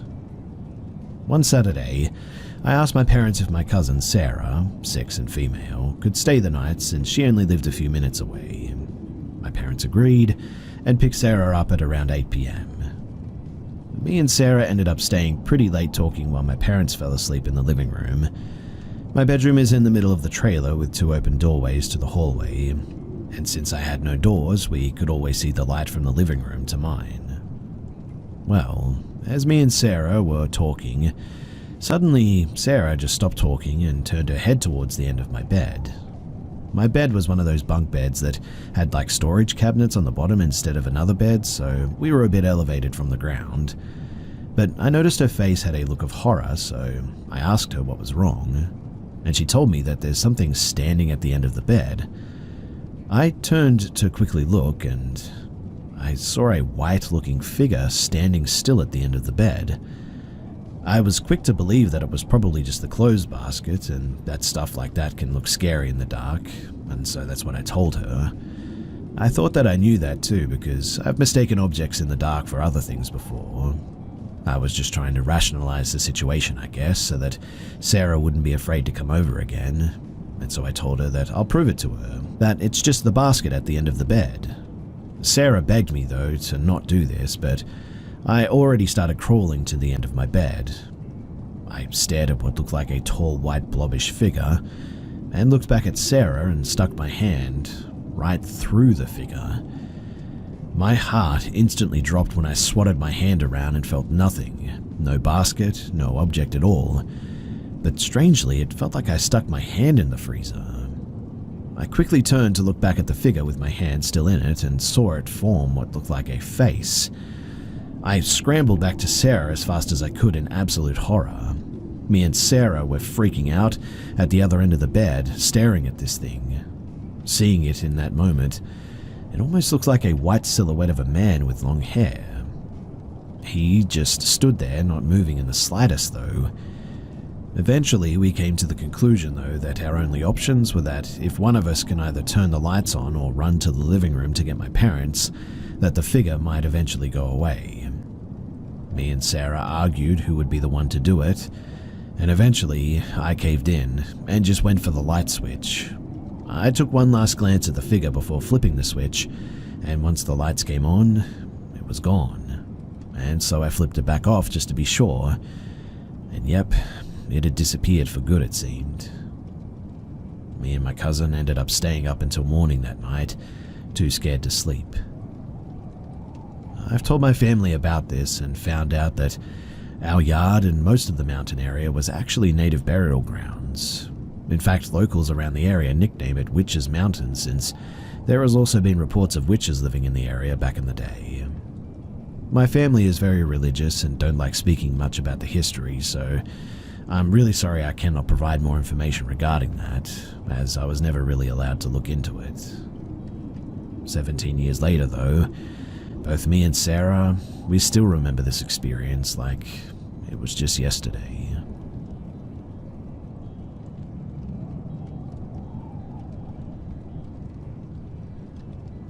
My wife and I have been living in our apartment for about 6 months now, and strange things started occurring about maybe a month ago. My dog is always staring at things around the house, growling at something that doesn't seem to be there. A few weeks ago, my wife was lying in bed and felt a motherly touch push her hair back, like a real human touch. She was completely alone in the room, mind you, with all windows and doors shut. There was no wind or anything either. Then recently, It happened again and she came out of the room feeling creeped out. But the most frightening thing just happened recently. In the middle of the night, while we were sleeping, our dog barked like crazy at the dark hallway and ran into it. We sprinted after him, checked the whole house, and we found nothing. We played it off as a bad dream of his, but then we all went back to sleep and I had a terrible nightmare. I woke up in a sleep paralysis episode with my dog staring at me. His mouth was moving and a man's voice was screaming at me to get out, over and over, getting faster and louder. My wife then had to wake me up as I was whimpering and couldn't move. I'm not a big believer in the paranormal, but this has become very terrifying for us. My wife and I are just looking for explanations at this point. She thinks that someone nearby in our apartment complex might be doing rituals or something. We found this white goo a couple of feet outside of our door that won't go away recently, like candle wax or something. Any help or explanation would be appreciated because we just want life to go back to normal.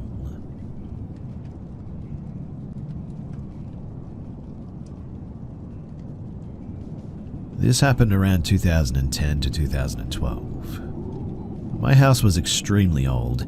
Multiple people died in that home too. There were nice people that my neighbors knew of in there, and they had apparently died in there, like a World War II vet who was really nice to my friends before I lived on that street. He left some things behind, like a bayonet attachment to his rifle, and I still have that to this day. My friend who saw the man alive around 2004 slept over my house around 2009 and said that he saw the ghost of that old man walking towards his battle blade in my room and faded away as he got it. But as more and more friends slept over, I had a lot of friends at that time, they all said the same thing. Something felt off about my house. It was just creepy and they sensed something at night. My dog, she would violently growl or bark at, well, nothing, and specifically growl or bark at my sister's room when it was empty. My sister and I one night heard what sounded like footsteps upstairs in her room, moving furniture in her room. We heard forks and spoons being tossed around in the kitchen. Keep in mind, this was before iPhones. My sister was in a separate room than me, and we came together the next morning to realize that we had both heard the same things going on in separate rooms, which we found insane. But then there was the experience. So one night, I was getting ready to go to sleep. I didn't have a door in my bedroom for many years, which I know sounds weird, but that's just how it went in my house. My dad at the time, he was severely depressed, drinking a lot and neglecting the house and basically the family too, which I believe ties to the negative energy in that house. But I was laying down closing my eyes as I wanted to fall asleep. The house was dead silent, and no joke, I felt a hard slap across my face, left cheek, so I automatically assumed it was my younger siblings playing a joke on me. I looked around my bed, my room, called their names, and I got nothing. The house was pitch black, and I went to lay back down and close my eyes, laying on my back this time. Didn't really think too much of it, and I wasn't scared really at all. But then 2 or so minutes go by, and another slap across the face, but this time the opposite side of my face, the right side. At this point, I feel annoyed, but also alarmed for sure. Something was off. I repeated the same search, and nobody was in my room or hiding on the stairs. My sister's room was across the hall upstairs.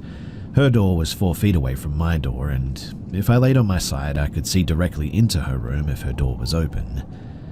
At this point, I was really uncomfortable and sort of freaked out. I laid on my side with my eyes closed, and that was when I suddenly felt, well, what I can only describe as a presence. An energy that I had never felt before. Something told me to open my eyes, so I did, and I regret that to this day.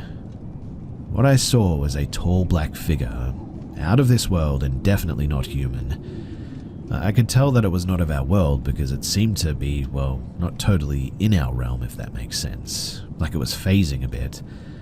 I couldn't tell if it was 3 feet away from me or 13 feet away, but I saw my sister's room open, and I could basically see as if it was hunched over my sister's bed in her room. It was absolutely terrifying.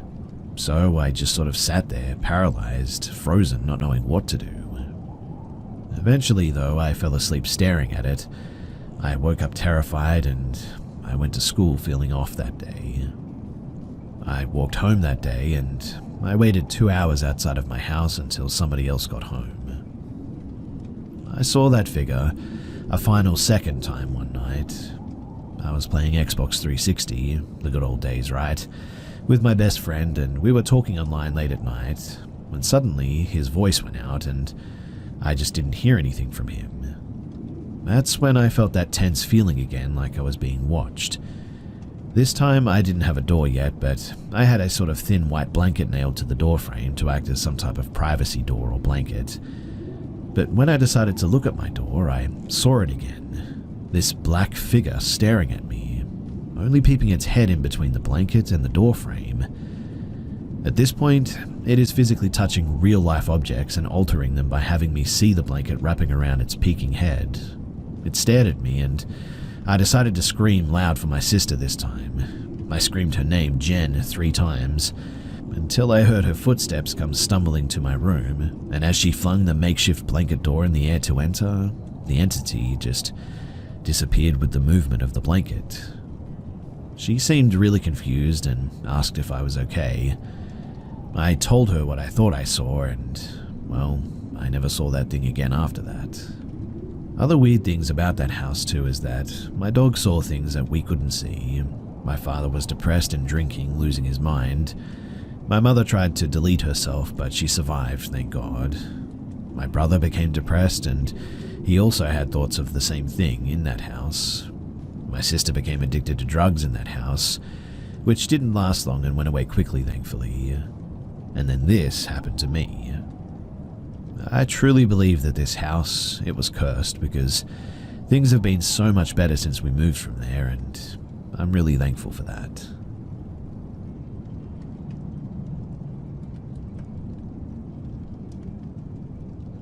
When I was 5 or 6 years old, 20 years back now, my mum and I moved into this small home in the country.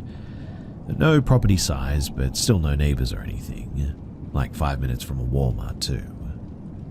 The first experience happened in my bedroom. My bed was against the farthest left wall corner next to a window, and the door was to the farthest right corner.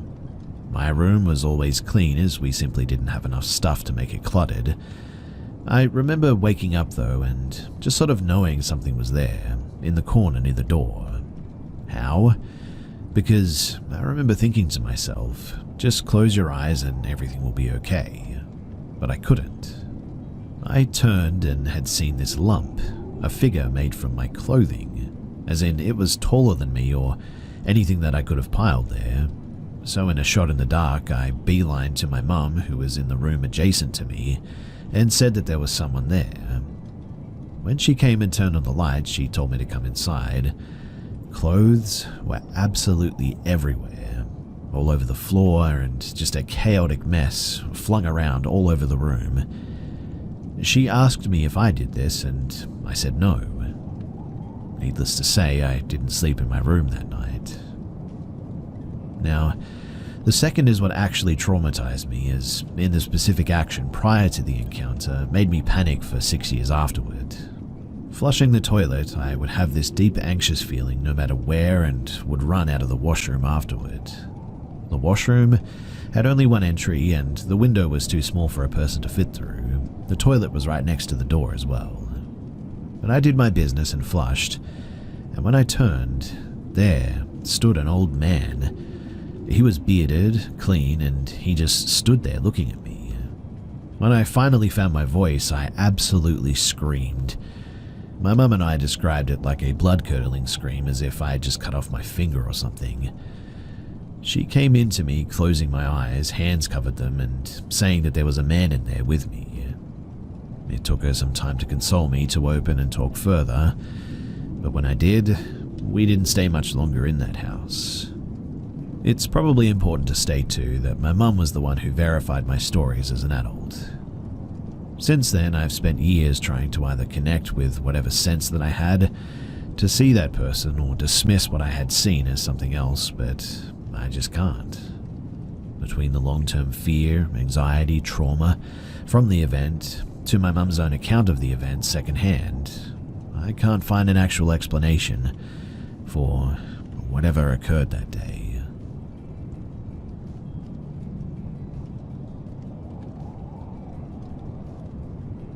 Throughout my childhood, I grew up in a pretty dark household, and I could recall several instances where, well, really no explanation could be derived. Here's a few. So the first one, we were watching a movie when a picture frame that had hung on the wall suddenly lifted and crashed to the floor. It had been there for years with no issues prior to this, so it was really strange. On another occasion, my older sister, 18 at the time, she was home from college, about to head to work. She talks to my mother from another room and tells her, "I love you, Mum, I'm going to work, bye." My mother replies, "I love you too, bye." And my sister begins driving down the street when she sees our mother driving past. My sister instantly hits the brakes. My mother recalls seeing a shocked expression and my sister's face ran pale. My sister says, "Weren't you at the house?"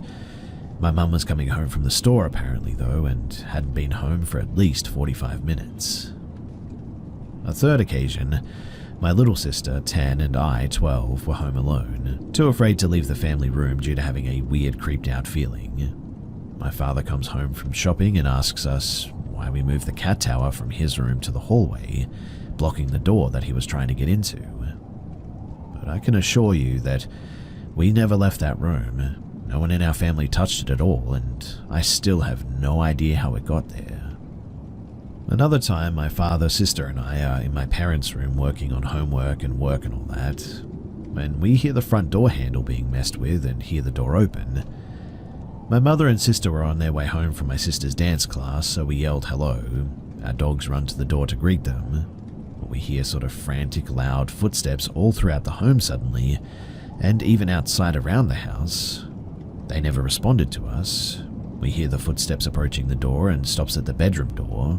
Getting worried, my dad yells for my mother, and realizing that something was wrong, my father grabs a Glock from his safe. He then searches all throughout the house. When he leaves the room, the footsteps stop. My sister and mother text our group chat, and they tell us that they were on their way home now. In other words, there was no one else in the home. No door opening and closing, signifying a person exiting or anything, but something definitely entered. Finally, on another occasion, seeing my sister walk past me in the kitchen as I prepared my lunch for the next day, I ask her if she wants me to make her some as well. She doesn't respond as she enters the family room, and so confused, I walk after her. But she wasn't in the family room. I then enter her bedroom down the hall. I ask her why she ignored me just then, and she tells me that she hasn't left her room for over 20 minutes as she's doing homework. I instantly felt the blood draining from my face when she said that. Our home did have a dark history. I found a calendar shoved in the floorboards once from the 1930s, which mysteriously disappeared. Our home was apparently a meth lab in the early 2000s. The couple who lived there died in a police chase. Even our grandmother said that we would claim that there was a man watching us in our home bedroom, which she said creeped her out due to the fact that a man had died in her bedroom before they moved in. Unfortunately, she ended up passing away in that very spot too.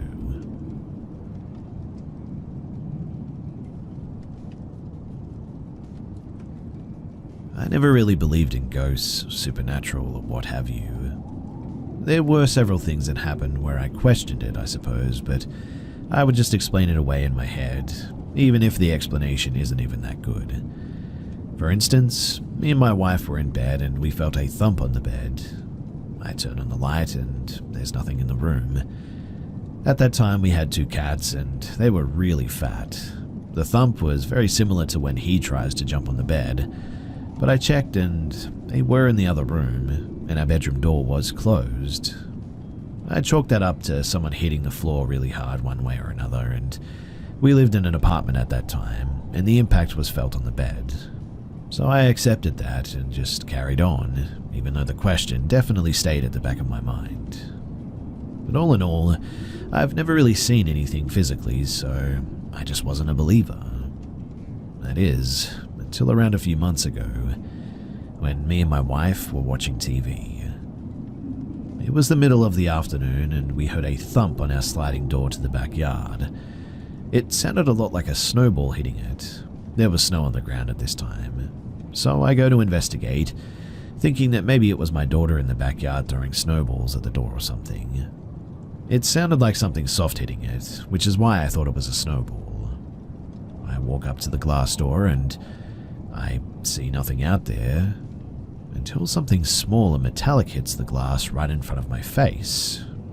I watch it bounce off the glass and land right by my foot and on the rug that I'm standing on. I pick it up and it's a little screw for a Ring doorbell camera. I replaced our old one the day before and that was one of the extra screws that came with it, and I had put the screw in the box that it came in and put the box in the drawer, which is the direction the screw was thrown from. My wife heard it hit the glass as well and asked, "What was that?" as she was watching me investigate the first sound. When I told her, we were both freaked out. I mean, there was no way anyone threw that. There was nothing but a dead-end kitchen where it came from, and we were the only ones home on top of that. This was the first time that I'd actually seen something and I couldn't explain it away. Even a bad explanation just wouldn't fit. Anyway, days later and I'm waking up for work. It's dark in my bedroom, I'm the only one in there. I have light switches by my head on the wall, but I decided to get up and walk to the end of the room to turn on another light switch that lights up my whole room and not just the headboard. As I'm walking, I remember the incident with the screw being thrown, and I say to myself, what if whatever that was that threw the screw made its presence known right now and scares the heck out of me? And instantly, after that thought was made, I heard a very loud crashing sound coming from the hallway area outside of my door. I get startled and flip on the lights and open the door. My wife was downstairs and comes to the bottom of the stairs asking what was that. I said, I don't know, and go to the laundry room and I see a picture has fallen off the wall and onto a garbage can, knocking the garbage can over, which is what was the sound. Now, either that was a very crazy coincidence, or perhaps whatever it is actually answered me. I told my wife and she got mad at me saying that now she's stuck at home with the kids after I summon the spirit and leave for work. Fast forward a few months and I come home from work and I'm the only one home. It's still daylight outside and I take the garbage out. As I'm walking back to the front door, I feel a little rock hit me in the back of my arm. I turn around and see nothing. I look up and around and see absolutely nothing or no one around. But the craziest thing is that this was caught on my Ring doorbell camera. I've watched it many times, and I can assure you that there was no one anywhere. I could not see the rock on the camera, obviously, because it was too small, but it had to have been thrown from directly behind me, judging from where it had hit me. It was not thrown hard either, but just hard enough that I could feel it.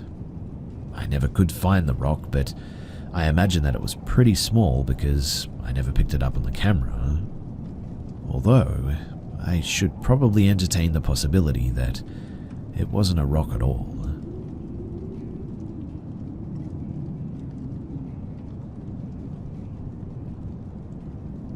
So before I get started, I just want to let you guys know that I'm going to briefly describe different scenarios that have happened between my sister and me. I also do want your honest opinion on what you think this thing is or these things are, and if you could let me know, I would be very grateful. So, I'm just going to start with something terrifying that has happened to me first. It was around nighttime and I was rinsing something out in my laundry room sink. To the right of me was the back door of our house, and then there was the entrance to the kitchen. My mum had asked me to help her clean around the house that day, so I did. She is my mum after all, and I can't really say no. But I was about to start vacuuming when my mum told me that the vacuum needed to be cleaned out. So as I was emptying it, I noticed a sponge that was part of the vacuum that was very dirty, so I walked over to the laundry room sink to get it nice and clean. I started washing the sponge and drenching it in soap, just minding my own business. As I began washing that nasty sponge, I saw my mum walk past the kitchen doorway. She caught my eye from my peripheral vision, and I wanted to call her over so that she could see how much dirt was coming out of the sponge. And as I shout "Mama," I wait a second, expecting her to answer me, but instead, I noticed her walk right past and not even turn her head. I look in her direction, and what I saw, though, was definitely not my mum. The figure that I saw was completely black.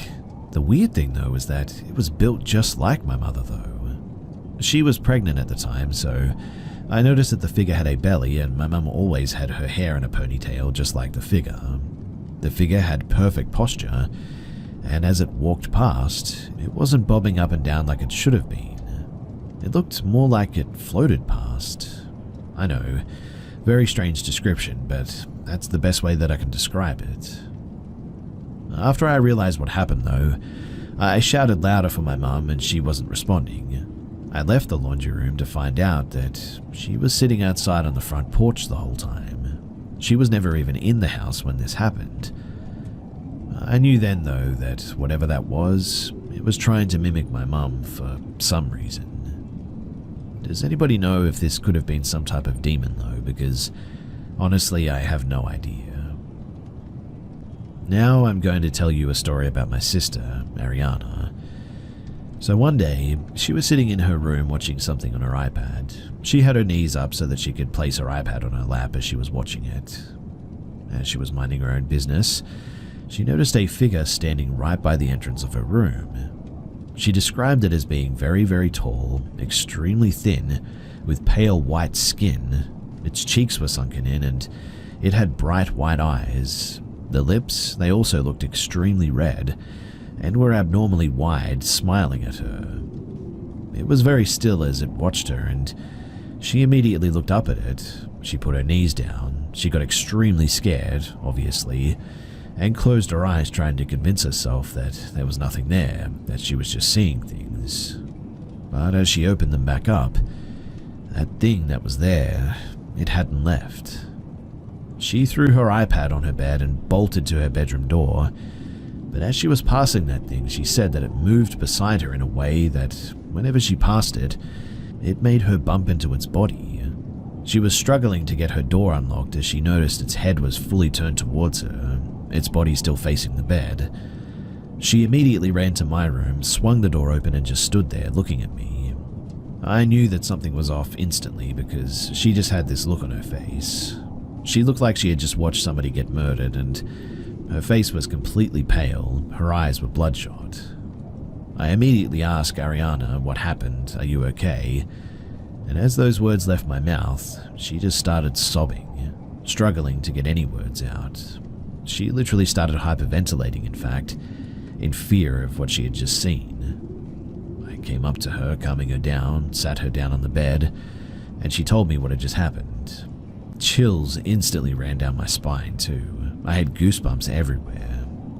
Genuinely, too, I was terrified for her. This made me angry in a way, too, because whatever it was trying to scare her. But my question is, for what? Does this thing seriously not have anything better to do?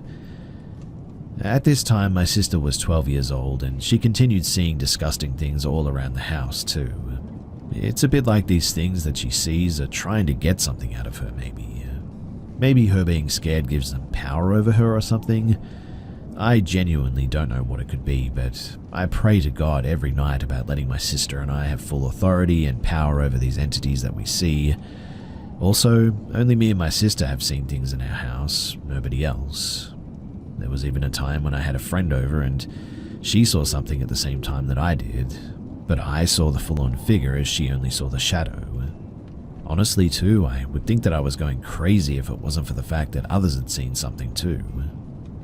I've heard things about mediums and how they can feel or see and sort of sense spirits or demons or whatever, and I was wondering if I may have something similar to that. Like, sometimes I'll be sitting in my room and I feel the presence around me change, or when I walk into a room I can tell something is off.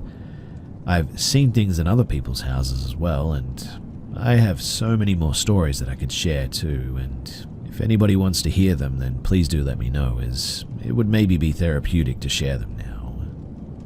But the fact that my mum, dad, and my older sister have never seen or experienced something in my home, except for Ariana and I, is weird, right?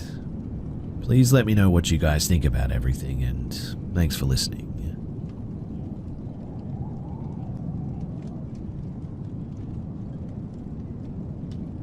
I, a 28-year-old female, live in a small, seemingly safe, but not so aesthetically nice subdivision. My partner, 30 and male, works in law enforcement, so I am home alone many nights throughout the week. Now, a few months ago, we adopted a small dog, and since I work remotely, I frequently take our dog on walks throughout the neighborhood for exercise and to help with potty training. We've lived in the neighborhood several years, but normally we don't walk the neighborhood much, so we don't really know many of our neighbors.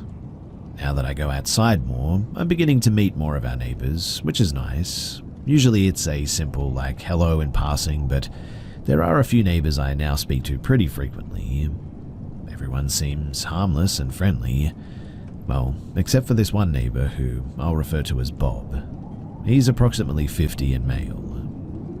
One day, I was walking my dog, and as I passed Bob doing yard work, he stopped me and said what a cute dog I had. He went on to tell me about his time in the military, training bite dogs, how he was shot and had remnants even behind his heart, etc.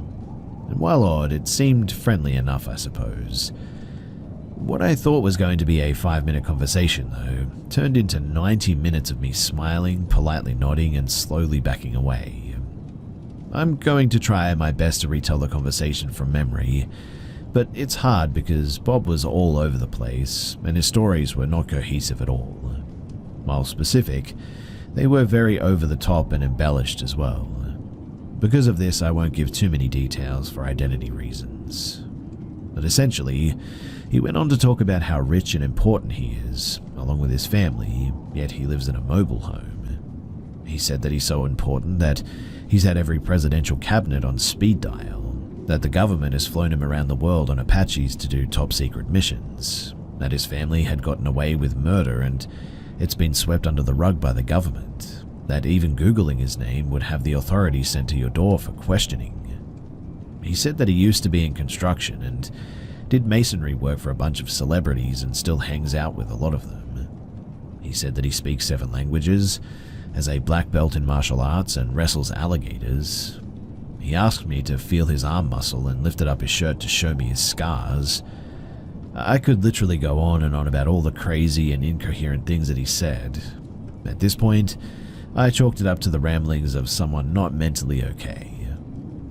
It took a turn though when he asked, "Your old man is the cop that lives down the street, right?" I wish that I wouldn't have made the mistake of saying yes.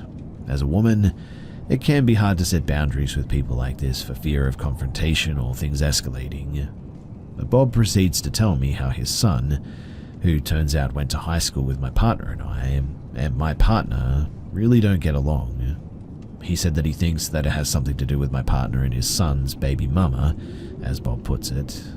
For context though, my partner and I are high school sweethearts, and we never really spoke to Bob's son as he was in a different grade than us, and we certainly haven't spoken to him since graduating. Neither of us know the mother of the child, but Bob also started making comments on my hair. It's red, which is often fetishized, but he asked me to take my sunglasses off so that he could see my eyes.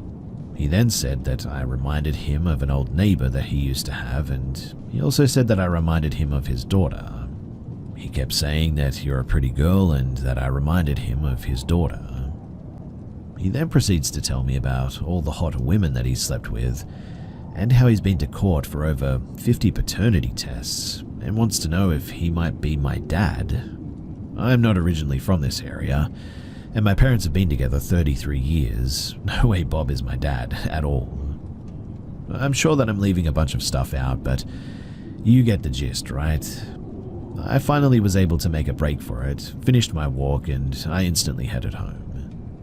This was about 3 weeks ago, and I no longer go for walks with my dog. I take him to a park or a friend's house instead. But since then, Bob has come to my house and knocked on my door 3 times, the last time being today. I obviously did not answer the door all 3 times. The past 2 times my partner was not home, and today my partner was sleeping. He's a night shift worker. And quite honestly, I'm a little bit freaked out and not sure what to do. My plan was to keep ignoring him, but I'm afraid that it's going to escalate, or I'll run into him outside since I still haven't taken my dog out to go to the bathroom. My mum wants my partner to go talk to Bob to see what his problem is or what he wants. Personally, though, I think that that's a bit of a bad idea. But what makes this really creepy is that I looked him up on the county's clerk of court's website, and he has a very long rap sheet dating all the way back to the 80s to the present day. It started off with traffic infractions, careless driving, running stop signs, etc., but quickly escalated to possession and dealing of meth and cocaine, several charges in fact, charges of soliciting prostitution, 2 charges of kidnapping, and tons of battery charges, aggravated assault with a deadly weapon, grand theft of firearms, burglary, burglary with a firearm, domestic violence, violation of a protection order, and that's all I saw before I genuinely just had to stop. I even thought maybe I was looking at the wrong person, but I confirmed the full name and date of birth, so it's definitely him. I'm going to do some more digging, but please do let me know what you guys think. Do you think that I should do something about this? Do you think that we should confront him? He's obviously mentally unstable, but do I really have something to worry about? Or should I just let this go and get on with my life?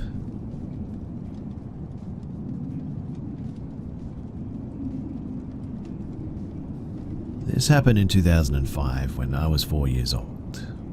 So my dad was working far away and there was only my mum and me. She said that she was going to buy some food and to open the door to nobody. So I kept watching the TV. I was sitting on the ground and I had the door at my back. We had no actual door there. It was like the shape of the place where a door was supposed to be, but just without one. A door frame, in other words. While watching the TV, I heard my mum close the front door, then get on her bike, turn it on, and I remember listening to the sound of her bike going away, being harder to hear it as time went on until I couldn't hear it anymore. After what I guess was a few minutes, I'd be lying if I said how much time I knew actually passed, I started feeling this coldness. This has been a reoccurring experience through my life as well, which starts in my arms and feet, and for some reason it sort of made me look at my back. And when I did, there she was. This grown woman with exactly my mum's face looking at me, with no expression other than an exaggerated smile while staring at me with those black eyes. She only moved her head a bit while looking at me, and for some reason she kept outside of the room, like the place where the door is supposed to be was stopping her from coming in. I said to her, "Mummy," but there was no reaction. "Hello?" I got nothing from her, just that strange stare and that smile. As she didn't answer, I looked away from her and I just went back to watching TV. Yes, I gave my back to whatever that thing was. And after a few minutes, I would guess, I looked back again, but she was gone. That's when I began hearing my mother's bike again as she was coming back, and then I heard the front door opening and I rushed to her and said, "Mummy, why didn't you say hi before?" She had no idea what I was talking about, obviously, but I can tell you that whatever that thing was, it was definitely not her. I don't remember if that thing had the same clothes as my mum or not, but when my mum came back, the cold disappeared. It is one of the most vivid memories I have from childhood, and I'm wondering, what was that thing? And also, why didn't it ever come in? I was baptized and I would go to church on Sunday. I would pray to God before going to sleep every night that my whole family would be protected. So did that protect me from whatever that was? I really don't know, it's an absolute guess, but genuinely, it's the best thing that I've been able to come up with.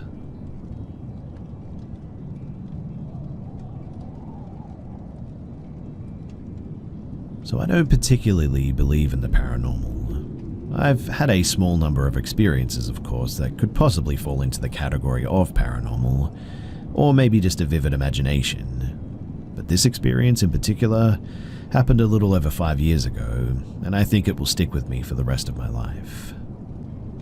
My ex and I were probably some of the most hard-headed people that you could meet, and this hard-headedness led to us deciding that we should construct our own house with very little help from subcontractors.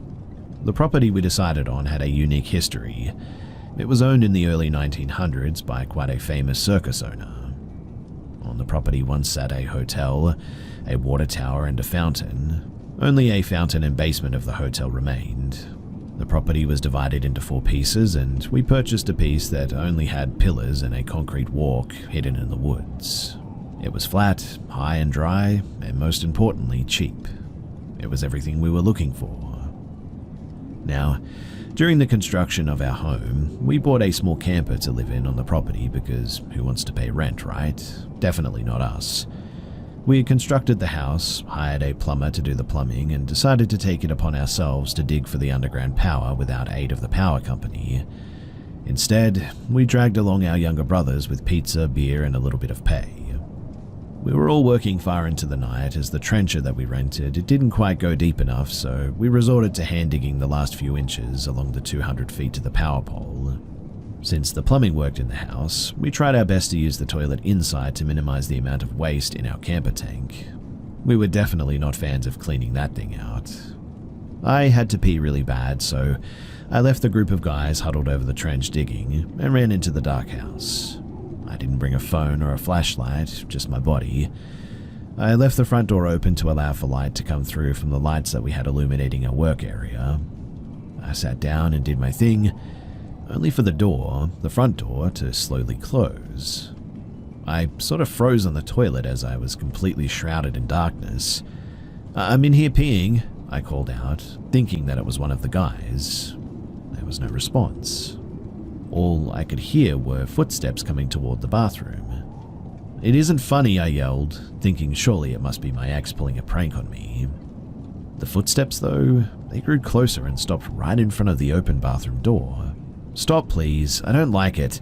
It's not funny," I pleaded, feeling my heartbeat hard against my chest. "D, stop, for real." And it was then that I could hear what sounded like a soft chuckle from outside the door. Furious and scared, I threw the toilet paper roll. It hit nothing but the floor. "D, please, just stop. You're really scaring me." Nothing. Not a single response. I hurriedly pulled up my pants and stood near the toilet, fear gripping my chest.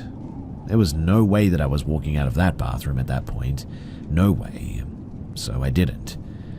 We had a small bathroom window, a bit off the ground, and I climbed out of it as fast as I could. I scraped my arm on the brick getting through, but I didn't care a bit. I ran around the dark side of the house to where the boys worked in the light, and I saw them all there intently working on the trench. "That wasn't funny, D," I said, tears still stinging my eyes and my chest aching. "Well, what wasn't?" he asked, looking up from where he was kneeled over digging. And I could tell in that moment, when they all looked at me, that he was telling the truth and that they were oblivious. So, who closed the door so quiet and methodically like that? Whose footsteps did I hear? Was the soft chuckle my imagination? Following that incident, we completed the house and finally moved in. Our front door would lock us out unexpectedly and for seemingly no reason, despite us changing the lock multiple times. We ended up keeping a spare key outside after being locked out one night with no phones or keys. I awoke from my sleep to find a dark figure standing at the edge of our bed one night. We heard someone whistling a soft tune when we had a bonfire in the middle of the night, and the combination of all of it makes me now lean towards something being there on that property. But the skeptic in me still really loves to deny it.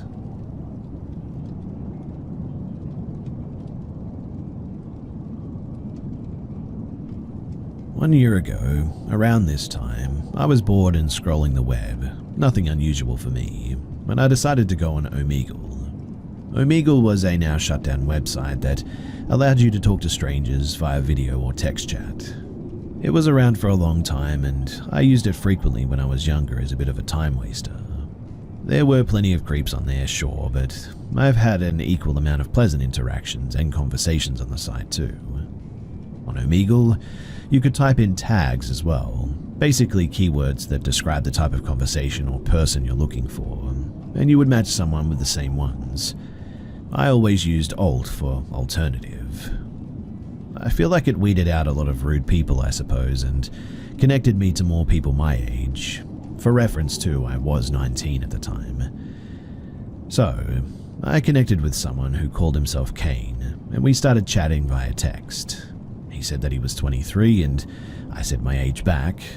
We exchanged some small talk, and before I knew it, we were pretty much talking all night.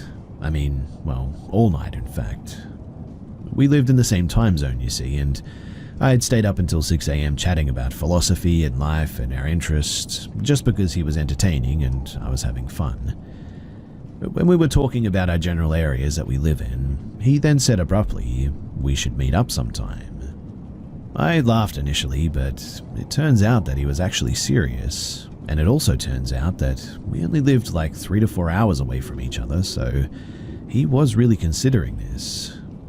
I am an anxiety-ridden person though, but for whatever reason I thought that he might be normal due to the fact that I'd just spent hours and hours talking to him, and I didn't pick up on any red flags.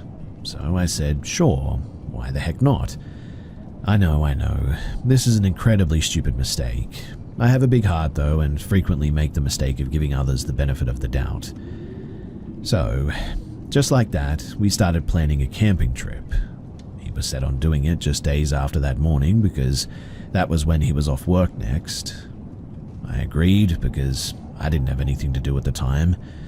I asked for his number so that we could talk somewhere else other than Omegle about the trip.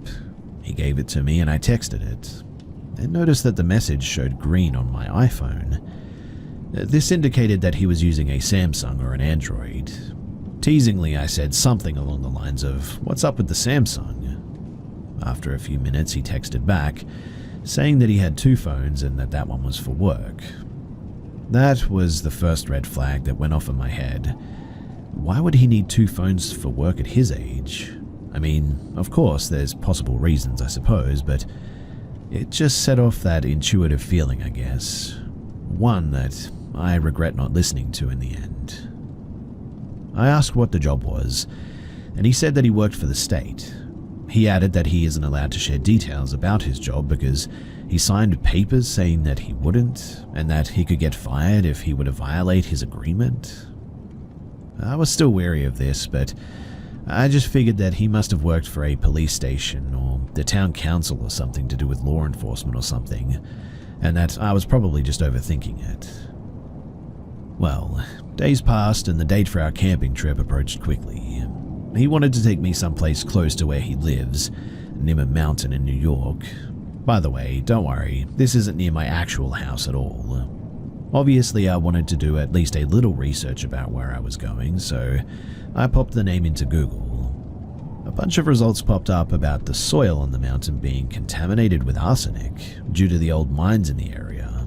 All of the government and the state articles that I read said that it was still safe to hike there and that you should wash your skin and shoes after hiking.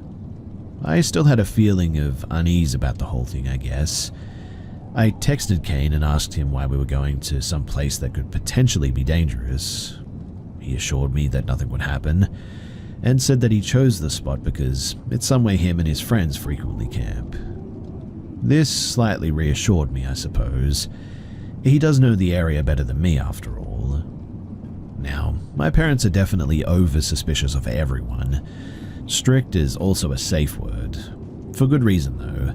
They're just protective, I guess. So I told them that I was meeting up with a friend that I'd met over a video game, and that I'd already known him for a month. I knew this would be less likely to freak them out than the truth, and they were adamant that this was a horrible idea, but finally let me go off when Kane pulled into my driveway. He didn't come inside, and waited outside of his car for me. After a brief introduction, my mum rushed out to meet him and asked a few questions about the area that we were headed to, and then we were off. We pulled into the Starbucks by my house so that he could get a coffee, since he was tired from the drive up there. We sat in his car for about maybe an hour and a half afterwards, and during that time he asked me to rate the playlist that he put on, and showed me how he writes down every single song that he likes in a little notebook that he kept in his car. I thought that was a bit weird, but kind of sweet as well. Like, what guy these days writes down songs, right? After an hour or so passed, though, I told him that we should get going so that we can get to the campsite before dark. He kept saying just 5 more minutes, though, and after about 30 minutes of insisting that we need to leave to make it on time, he finally let us start on the road. While we drove the 4 hours up to our destination, Kane mostly talked about himself. He told me long stories about his friends and a girl that he used to date that he doesn't like. I thought that this was a bit strange. Who talks about another woman to a girl like this? After telling stories for about 2 hours, I tried to deviate to a brighter topic and asked what kind of things that he's into, hobby-wise. I already knew the stuff that he told me online, but I was trying not to suffer from awkward silence or any more of his weird ramblings. He said that he thinks that eating healthy is important, and that people who eat junk food are stupid. He also says that he only wears sustainable clothing that's made from cotton or wool. I don't have a problem with being sustainable at all, but he was saying it in a really sort of, obnoxious way, I guess. Then he turned to me and asked the first question about me since we had gotten into the car. What brought you to Omegle? I told him that I was bored and that I like meeting new and interesting people, and that was about it. He nodded slowly in thought and grinned, showing the most expression that I've seen on his face so far. He said that he likes to go on Omegle and tell people that he's a soldier in Russia, and that he was torturing people as he spoke to them. I sat there in silence and just kind of stared at him, waiting for him to say that he was just kidding, and that it was just some sort of messed up humor. But he didn't. He just laughed and said, "What?" Well, as we neared the campsite, I mentioned that I was getting kind of hungry. He said that we can stop at Whole Foods before going to camp for the night. In my head, I sighed about this, knowing that he was probably going to judge me for whatever I picked out there, but it wasn't a problem for me and I was hungry, so I agreed. In Whole Foods, he made me pay for both of our meals because his card wouldn't work there. He didn't even try, in fact. This annoyed me, I'll admit, but I was just eager to get to camp, so I paid and we sat down outside to eat. After about maybe an hour, we were finally ready to get to camp, so we drive up the mountain and he pulls into a small parking area with about 3 spots. Cars were parked there and older men were surrounding the car smoking some weed. Nothing they were doing was wrong, at least morally, to me. But it just made me uncomfortable that they were there so late at night. Before I could even mention it though, Kane says that it's too cold for him to carry our supplies to the campsite, which was about a 10-minute walk, and set up camp. I was taken aback by this. I said, "What do you mean? I'll help you. We didn't come up here for nothing." He insisted though and told me to get out of the car and to feel how cold it was. He said it would take a while to pitch our tent and that it was too much for us. Now, there was no way that I was getting out of the car and facing the men in the parking spot next to us, so I rolled down the window halfway and stuck my hand out. It was freezing, he was right about that. That night it was in the 30s and the wind chill felt worse being higher up. I was annoyed though, but I agreed in the end to sleeping in his car for the night. I was sad that our trip was basically wasted, to be honest, but it was the best that we could do. He sat in silence for a while, seemingly uncomfortable that I was annoyed and unsure how to comfort me. I slinked back into the passenger seat and started to scroll on social media, just trying to pass the time. He grabbed my phone out of my hand and said, "Come here." He patted his lap. I was already annoyed at the situation and confused on what he thought he was doing. I said, "You're funny," and reached for my phone that he had tossed onto the floor of the car. Before I could get to it though, he reached over and scooped me out of my seat and tossed me onto the back seat. Now, I don't remember most of it, but my eyes were squeezed shut and I was just praying for it to end. After he was done, he pushed me back into the seats and got dressed. He smiled at me and said, "How was it?" I just stared back at him with tears in my eyes. He climbed back into the front seat, propped his feet up on the wheel, and then he just went to sleep. I didn't know what to do. I sat there motionless in the back seat for about 2 hours trying to process what had just happened to me. I considered calling my mum, calling 911. I thought about it for what felt like forever. I already had been assaulted once in my life, and it broke my parents' hearts. I knew that learning of this would absolutely destroy them, and I was also afraid of what would happen if I actually told them. Like, I didn't want my dad or my brother to go to jail for life because they were angry and got revenge against this guy. So I just sat there all night, watching the men outside stare into the car and smoke on their joints.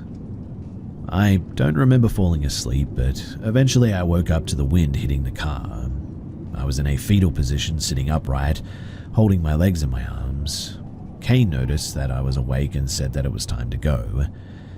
I was actually scared of him, and it felt like my heart was leaping out of my throat. Adrenaline was pumping through my body, and I started scanning the back seat and our overnight bags for something that I could use as a weapon in case he were to pursue me again. I ended up holding onto my full metal water bottle, and it wasn't deadly by any means, but it could knock someone out, and holding it made me feel safer. That much was for sure. I stayed in the back and Kane started driving. I asked where we were going, and he said to get breakfast. Almost as if that was obvious, and it was silly of me to ask. After driving down the mountain back into the city, we pulled into a parking garage and he tells me to get out, that we're here. I get out of the car and cling close to it, not wanting to let him get behind me. I was thinking about making a run for it, honestly, but didn't want to risk getting chased and overpowered by him again. I followed him to a little Mexican spot on the corner and he told me to order pancakes so that he could have some. This obviously ticked me off even more than I already was, but I didn't say anything because I was afraid that there would be consequences if I showed negative emotions at this point. I ate a few bites of my food and he happily ate the rest of my plate. He paid quickly with cash and took me back to the car, where he lay down in the back seat. He said that he was going to take a nap because he didn't sleep well last night. I didn't want to argue with him, so I let him sleep. And he slept for about 3 hours. The whole time I was watching YouTube videos trying to calm myself down and keep a clear head. It was about 9 a.m. and around this time my mum was waking up and texted me saying that she wants me to be home. I told her that Kane was taking a nap and that I would be home soon. She didn't like the sound of that and insisted that I come home now. I was happy to have a reason to get the heck out of there, to be honest, one that might be convincing to Kane too. So I woke him up and he became angry with me, saying, "Don't wake me up next time. Play on your phone, watch TikTok or something." I was shaking, but I managed to say that my mum wanted me home and that we needed to go. He said to let him sleep for 30 more minutes and told me to set a timer on my phone, and so I did. 30 minutes though felt like 30 hours, and once it went off, I woke him up once again. This time I filmed myself waking him up because I was afraid of what was going to happen. He was angry once again, and I told him that 30 minutes was up. I asked to leave, begged him to leave in the end, and he said no.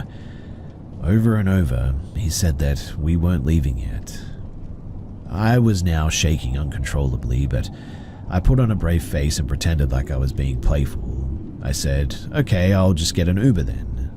I turned around and started to open the car door when I felt his hand grab my shoulder and dig into it, yanking me back into my place. I honestly think that I blacked out from fear for a few seconds. He said, "What the heck are you doing?" His hand was still on my shoulder, his fingers squeezing into my skin. My mind was racing and I was on the verge of tears. This caught his eye and I quickly played it off by saying that my mum would call the police to come and get me if I wasn't home soon.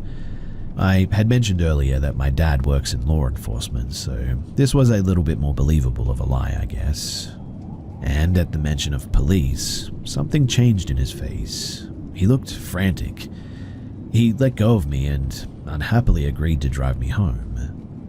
I felt a deep relief, the deepest relief that I've ever felt, and swallowed the lump in my throat as he climbed into the front seat and started our 5-hour drive back to my house. The drive back was much quieter than the drive up. I didn't say anything unless he initiated. I just gripped my phone in my hand and tried not to make eye contact with him. I wondered if he had any remorse for what he did in those moments. When we reached the town where I live, it was about 11:30 at night. Kane pulled into the main strip to get to my house, and I saw flashing lights behind me. Honestly, my first instinct was to be scared because my dad is a cop, and so I've always made extra sure not to break any traffic rules. The police pulled us over though, and 2 men stepped out of the cop car. I frantically rolled down my window so that they could see my familiar face, the daughter of their boss. One of them greeted me and looked both concerned and disappointed that I was in the car with someone getting pulled over.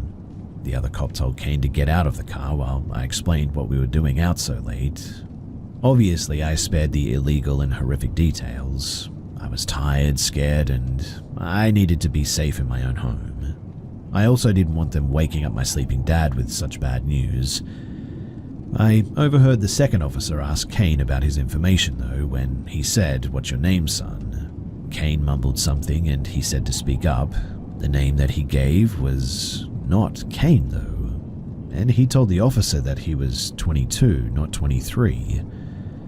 My heart sank into my feet and I sat there motionless while they explained to Kane that he had missed a stop sign and that they were letting him off with a warning. They told me to get home and I nodded my head. When we pulled off, I let my emotions take over and I started screaming at the stranger that I was sitting next to. "Why did you lie to me? What is wrong with you?" He looked distressed from the volume of my yelling and told me to calm down, that he was sorry that he lied. He said that he only lied about his identity for his own safety. That honestly baffled me, considering that he had just assaulted me. I screamed at him all the way to my house, and as we pulled in, I threw the car doors open and started throwing my stuff out onto the lawn, desperate to just get far away from him now. He tried to talk to me, to offer more pitiful excuses for his disgusting actions, but I screamed at him to get away from me and that I never wanted to see him again. I gathered my stuff off the lawn and hauled it into my room while my parents slept soundly, unaware of the terrible secret that I had. I eventually woke my mother up and told her that I was home as she had requested. Once I got to my room, though, I just broke down. What happened to me was starting to sink in. As I was sobbing silently into my blanket, my phone lit up from a text from Kane, and it read, "I'm sorry about what happened, I really am. If it makes you feel any better, I just got pulled over, so that's my karma, I guess. Let me know if you want to talk." I felt a wave of nausea hit me like a train. I screenshotted the message, blocked his number, and deleted his contact. And I haven't heard from him since then. In fact, I haven't hung out with anyone since then besides my boyfriend, who, thank God, is normal.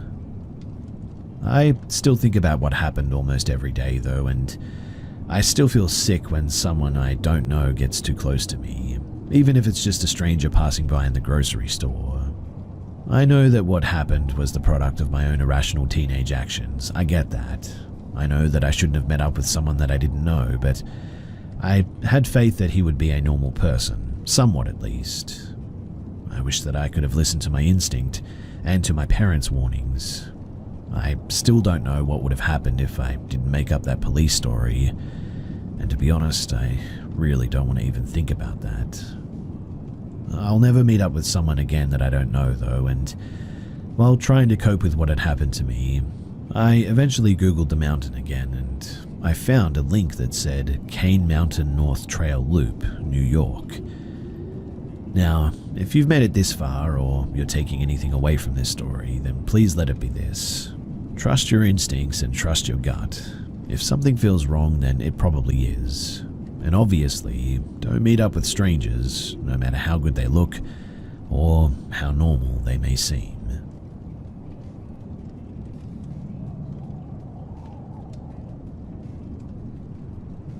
When I was a kid, we lived in a small, isolated house on the edge of a half-developed neighborhood. There were only about 6 houses on our block, and ours was the last one before many overgrown weeds and empty land stretched out into the dark. At night, the area was deserted, and you'd rarely see anyone stepping outside.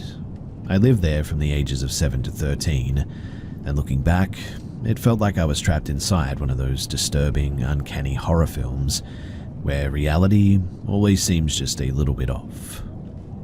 Now, before I dive into the incidents, it's worth mentioning that our life in that house was filled with a sense of suffocating dread. Financially, we struggled a lot during those years, drowning in debt. Strangely enough, things turned around for us as soon as we moved out. Family fights erupted daily, and I remember feeling terrified constantly. I remember not going too far into any room so that if anything jumps out, I could run through the door easily. I don't know why I did that, to be honest, but it's just how I felt. But here are some of the events that made me believe that something was definitely haunting us. So, I remember staying home from school one day because I was sick. I was curled up on the couch watching Barney and Friends, trying to distract myself from the eerie feeling of the house. At some point, I felt someone standing beside me though. I assumed it was my mum joining me to watch the show, so I didn't think much of it. A few minutes passed and I casually asked her something. There was no response. I asked her one more time and there was no response again, so I turned around to find that nobody was there. But that was when it hit me. My mum wasn't even home and she had left for work hours ago, and I was completely alone in that house. This freaked me out, and I opened the front door and sat on the porch until my parents came home because it just felt that real. It felt like someone was actually there right next to me. This next incident happened to my sister, but I'll explain it from my perspective. We all used to sleep in the same room since our house only had one bedroom, and me and my sister would sleep in between my parents to feel safe. One night, my sister was studying for her test in the living room, and maybe around 12:30 in the morning, I was starting to fall asleep when suddenly my sister busts through the door running and jumped onto the bed scared and was crying. After calming her down, she told us what had happened to her. Apparently she was in the living room studying for a test when, out of nowhere, a yellow ball with a smiley face on it rolled to the hallway from the other room, and as it came to a stop, dozens of cockroaches scurried out from the same room, like they do when they hear humans walking. Our house had a serious cockroach problem, by the way. The floors practically came alive with them at night. She said, though, that a heavy sense of dread washed over her as she stared into that dark hallway. Then she saw it, a shadowy figure emerging from the darkness, moving in a way that made her feel cold all over. She also told us that she felt stuck for a second and froze in fear before she ran into the bedroom, and that's when we met her. On another occasion, one morning, my dad couldn't find his glasses. He had recently undergone cataract surgery, so they were pretty essential.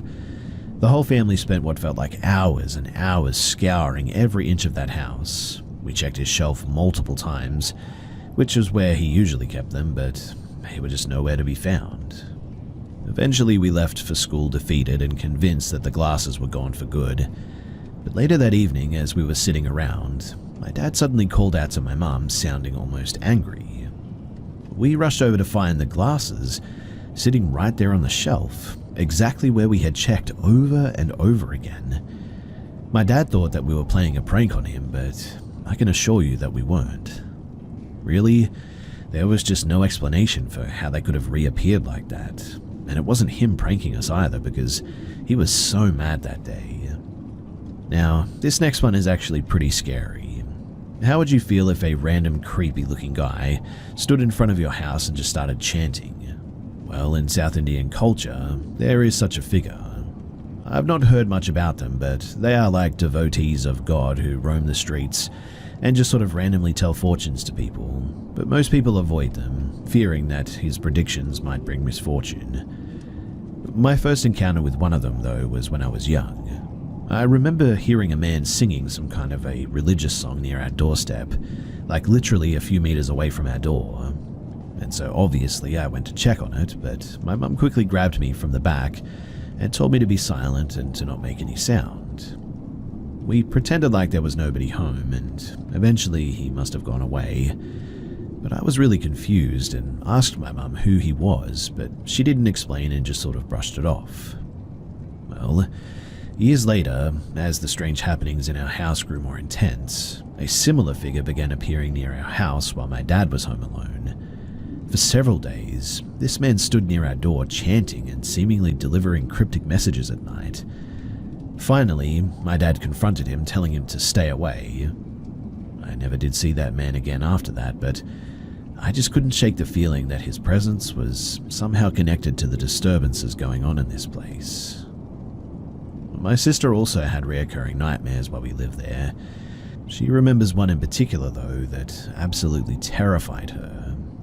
She would wake up to a vivid vision of a figure, like a yogi or a mystic, sitting on her chest, chanting in an unknown language. She could feel his weight pressing down on her, making it almost impossible to breathe. This vision plagued her as well until we left that house for good. We eventually moved out of that place, and to our relief, the strange experiences almost entirely stopped. Our financial situation improved, the family conflicts became less frequent, and that constant creeping fear seemed to finally lift. I cannot explain what was happening in that house, but living there always felt like I was stuck in a disturbing horror film, one that I desperately wanted to escape. So, my question for all of you guys is, what do you think?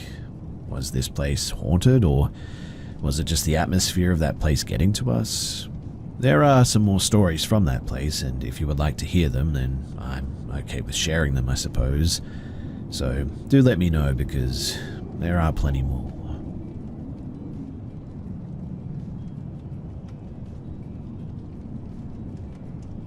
My great-grandfather homesteaded in Alaska before all the housing developments and heavy traffic came in. It used to be a really quiet area, very swampy, super cold in winter. You'd walk through the swamp and hit patches not quite frozen all the way through, even in the deepest part of winter. Now, obviously, that in and of itself isn't unusual. Running water doesn't always freeze. It's a geological active area too, like there's reasons for that. However, my great-grandfather spent time in Ireland before settling in Alaska, and he liked to tell how when he was there, he rescued a pair of fairies and made a pact with them, in exchange for being able to see things nobody else could. He'd apparently take them with him and provide alcohol to their liking.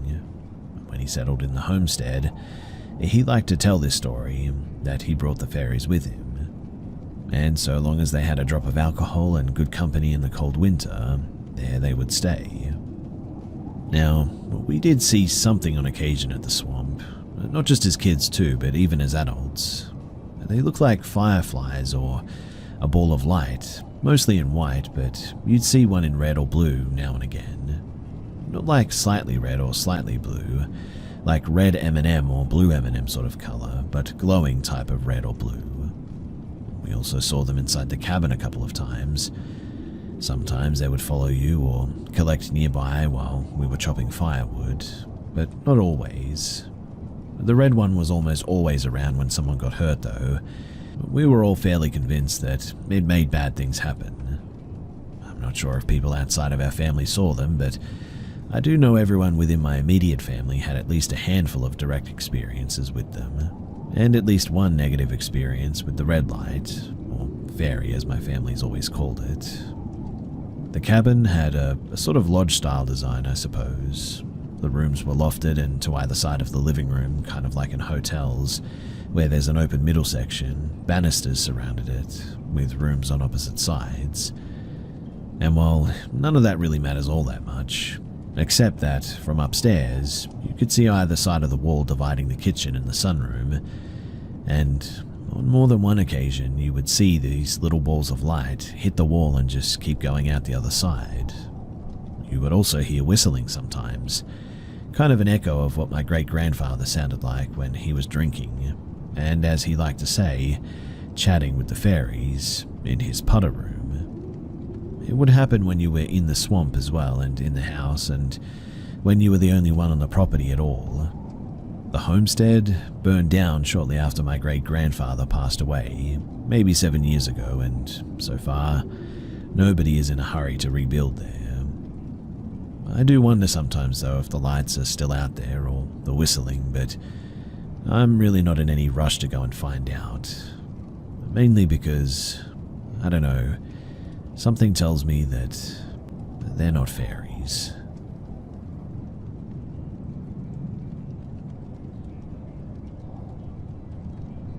This happened last night, and I'm still pretty freaked out about it.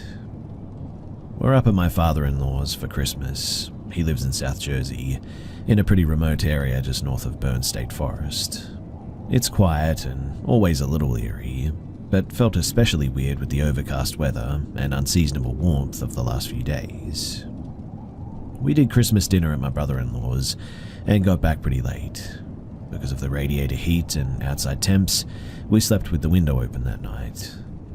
I woke up in the middle of the night to use the bathroom, and as I was drifting back to sleep, I heard a low wail, building in volume for a few seconds before stopping abruptly. I figured that it was just an odd-sounding bird and tried to go back to sleep. It happened twice more over the course of about 5 minutes, though.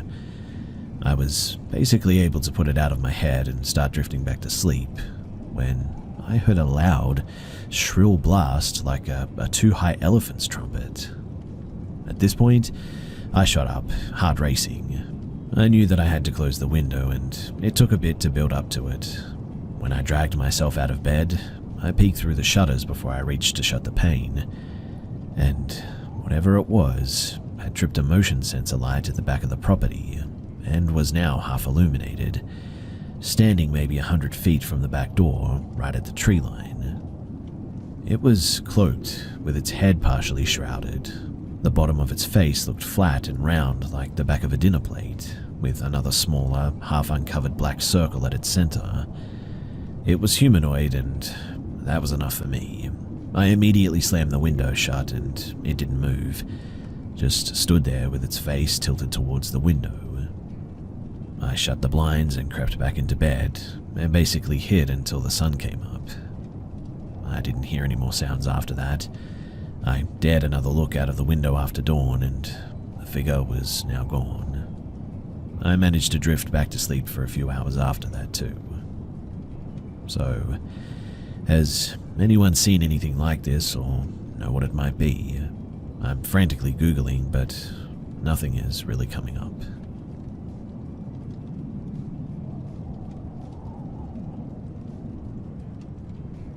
I don't know what it is.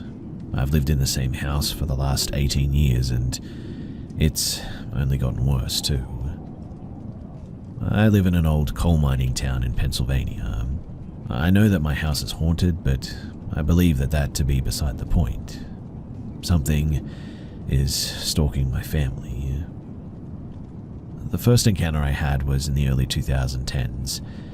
I heard my name being called repeatedly from far away, and it sounded like my friend. Started walking towards home and turned because I felt like I was being watched.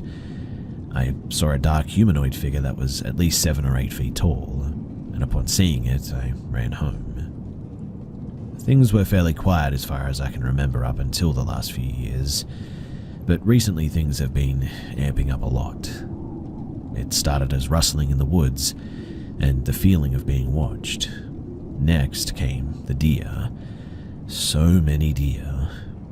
There was one too that I recall seeing multiple times in the same spot for a few days on my way home that just didn't look right. The most recent encounters has left me researching what to do. You see, 2 nights ago, my mum saw a pale white face with glowing eyes pressed up against the front door. She said that she froze in fear and didn't know what to do. Tonight, I got home after dark and walked toward my house. Seconds after I locked my car, I heard a blood-curdling scream come from the train tracks, followed by a very calm voice yelling "help me" very loudly. I froze in fear for a solid 15 seconds, just listening. I slowly walked up my porch steps, just listening to 2 different voices screaming at once, one frantic and screeching, while the other was calm and just called out for help. I yelled in the front door for my mum because the frantic voice sounded vaguely like my younger sister, but I thought maybe she was messing around. When she came outside, it grew quiet and the frantic voice had stopped. We then heard "help me" 1 or 2 more times, faintly, but then nothing. My sister, she was at a friend's house, and so it was definitely not her. We went to pick up dinner, and there were deer everywhere again. Now, this isn't completely uncommon for PA to see a ton of deer, but like I said before, these ones were weird. They stared right at you, and they never ran from the car at all, even if they were in the middle of the road too.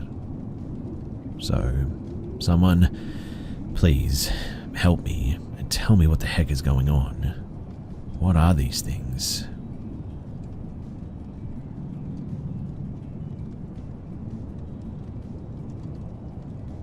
I have no idea what to do. The last month has been filled with fear and paranoia. You see, I had this incident around a month back. I don't know what the time in the night was that this happened, but I'm certain that it was in the AM. I just woke up with this feeling of dread and fear. My room was lit in a dark blue from my LED lights. Near the door to my room stood my mum. I called out to her quietly. As she approached the foot of my bed slowly, it became evident that it was not my mum, only looked like her. Her head began to tilt slowly as she stared at me. I moved to the foot of my bed to kick her away, but my foot went completely through her. She then disappeared and reappeared at the side of my bed and began approaching me closer. As quickly as she appeared, she then disappeared.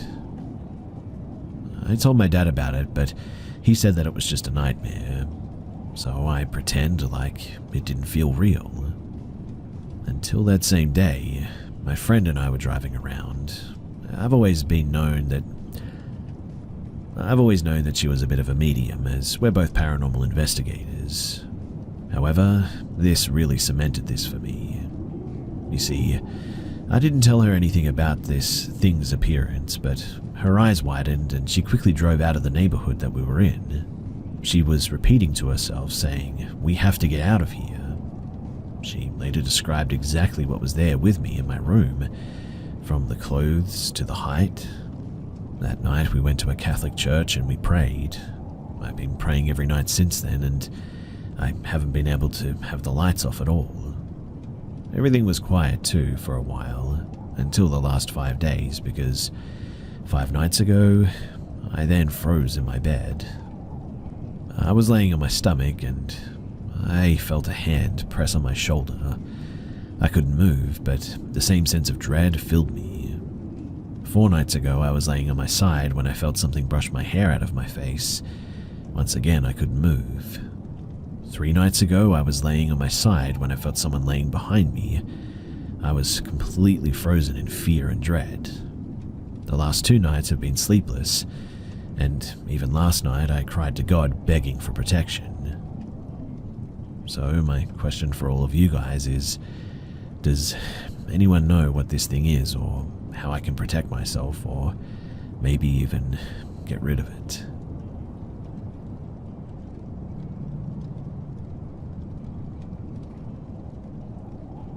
So, I've had several supernatural experiences, and I figured that I would share some that have stood out. I worked as an officer at a prison, and although I've moved on to a new facility, I have been an officer for the past 12 years. One of the major skills I've learned is how to retain and recall details, which helps recount events that I witness. This makes report writing much easier, and is helping me recount these events here as well. The prison I worked at was the oldest operational in my state and was built in the 1870s in an old style with a big brick wall that runs the prison's perimeter. The place has been updated over the years, but some areas that still operated had little done to them since it was built. Now, when I started, the old heads told all of us that the place was haunted, given everyone who had died over the years. Different places more than others, like the old unit that was a segregation or what some people might know as the Hole, with all the prison graffiti. I never gave it much thought because if I do not experience it, then it is just a cool story, but not confirmed. Now, I worked there for around 8 months when I first saw something strange. I was working overtime at night on what's called a one-on-one, where you have to watch a prisoner who is feeling suicidal and make sure that they don't do anything. It meant that I needed to stay up all night and check to make sure that the prisoner was breathing every 15 minutes, and I had a partner who walked by every 28 minutes, so I knew that I was awake. It was about 2 a.m. and I had just used my flashlight to illuminate the cell of the prisoner that I was watching and confirm that he was breathing. I looked down to mark the check on my clipboard and I saw movement out of the corner of my eyes.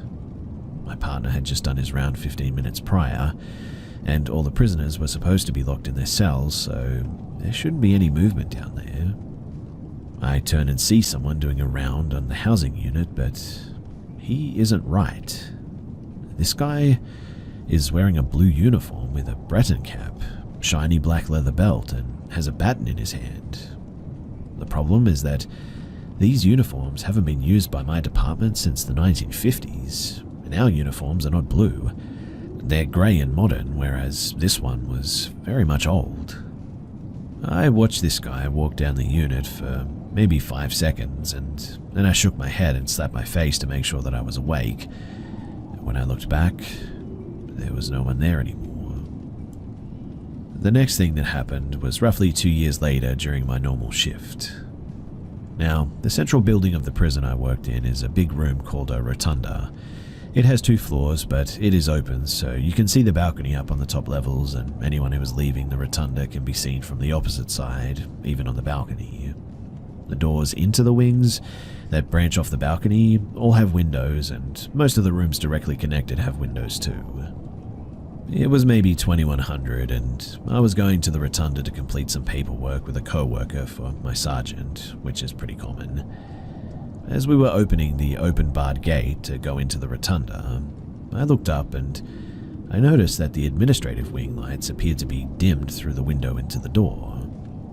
I commented to my co-worker that we would need to report that a light was out in the administrative wing. It was then that we were both looking at the window that we observed something move in the window, and we realized that this was not a light malfunction, that instead a shadow person, or something like that, was standing in front of the window. While we were watching this shadow move to its left and through a solid wall into another room, we saw its silhouette through the window of that room. Well, we just looked at each other and we kept going. The third experience that I was about 3 years in as an officer by the point that this one happened.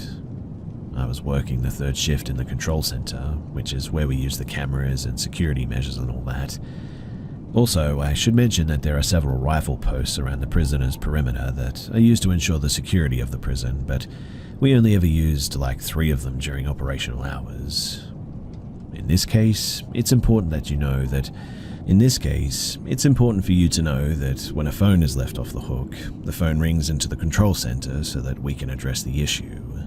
When the call rings through, you can pick up the phone and hear anything on the other end that may be being said in the area, which is important in case we're dealing with a staff assault or a hostage situation or something like that. So, I'm working as the electronic monitoring officer, which means the camera controls are my main responsibility, along with the perimeter security. As I'm working, the phone rings and the institutional caller ID says 1 post, which is odd because that post is not used because it's too small for a modern person to comfortably fit inside of it. Also, at this time there is nobody that should be near it, and for someone to reach it, they would have to set off at least 2 security alarms, which I was in charge of monitoring. Given the fact that the guy who was doing the perimeter checks was a bit of a prankster, I guess you could say, I figured that it was just him playing a prank and that he knew a way around the sensors somehow. So I answer the phone and all I hear is static, which is continuously increasing and decreasing in volume, like someone has an old television on a static-filled channel and is moving the volume up and down constantly. I hang up the phone and move the camera to look at the post, and I can see right inside there that there is no one in there. As I'm looking at it, the phone rings again as an off-the-hook at one post. This time, my lieutenant picks up the phone and, after a minute, walks back to me asking if the perimeter officer is playing games, because he can hear mumbling blurred out by static from one post. He sees that I have the camera pointed at it, and that there is no one in there. The lieutenant tells me to have the perimeter officer check it because an animal may have gotten in the post and knocked the phone off the hook or something. The officer took a while to get there, as he had been on the other side of the perimeter, and he had to climb 5 flights of stairs to get there. During this time, the phone has continued to ring from one post until I can see the officer opening the door, at which point the phone just stops ringing. The officer opens the door with his flashlight on and calls over the radio that there's no phone in the post. My lieutenant responds that there must be one because the calls keep coming through. In response, the officer holds up a disconnected phone line so that the camera can see it, and says that is the only thing in the post. This post has not been used since like the early 80s, I think. Like I said, it was way too small of a space. The phone would still ring now and again on the third shift until we updated our phone system to an internet-based system, upon which it stopped. This next experience, I had been an officer for about 4 years at this point. I was working my regular shift as the electronic monitoring officer. I went on a restroom break, which means that I had to leave my post and go about 100 yards away to the nearest restroom. As I'm in the restroom, I distinctly hear the sound of boots clapping on the tile floor of the hallway that leads to this restroom, among other rooms in that wing. As the sound gets closer to the restroom, I can hear the large Folger keys that are clinking together on their waist as they walk. When it sounded like they were right outside the door, I called out saying, "I'll be out in a minute," and I didn't hear the sounds after I said that. Thinking that someone was waiting outside, I hurried up and washed my hands, not taking more than a few minutes. I opened the door and there was no one there. The hallway is long enough and has 3 entry doors that I would have heard open and close, as well as any other door in the hallway, to where they would have had issues getting out of the hallway noiselessly in the time between me calling them and leaving the restroom. I returned to my post and I asked my sergeant if he saw anyone go into the wing while I was down there. He said that he didn't and asked why. Knowing that he was someone who believed in ghosts, given that he and I had talked about how he used to do independent paranormal investigations, I told him what happened. His face went slack and his eyes got large as he said, "Go check the video." I returned to my position and watched the video of that hallway, the hallway of the wing above that one, and the areas outside the wing. And I confirmed that no one was in that area during that time, except for me, and there were no signs of distortions or anything. Now, the final one that I'll share for today is that I had been an officer for about 6 years and was working my regular shift. I was watching the medication lines after the diner lines were done, and my sergeant was talking with me. Not like a management thing, but we were friends and just wanted to have a conversation while ensuring that prisoners weren't passing meds or fighting or worse. The medical hallway that I was watching is connected at one end to the rotunda and at the other end to one of the main housing blocks, specifically right next to our main segregation unit. As we were talking, we heard what sounded like muffled talking from a radio. Checking our radio, we realized that it was none of us, so we began searching the area around us. Given the location, there shouldn't be an unattended radio, so it was a security issue and of some concern. As we proceeded to search the area, we realized that the intercom system speaker for the segregation unit was making the sounds. This intercom, unlike a standard housing unit, is not used frequently, which is why we were surprised to find it transmitting sound.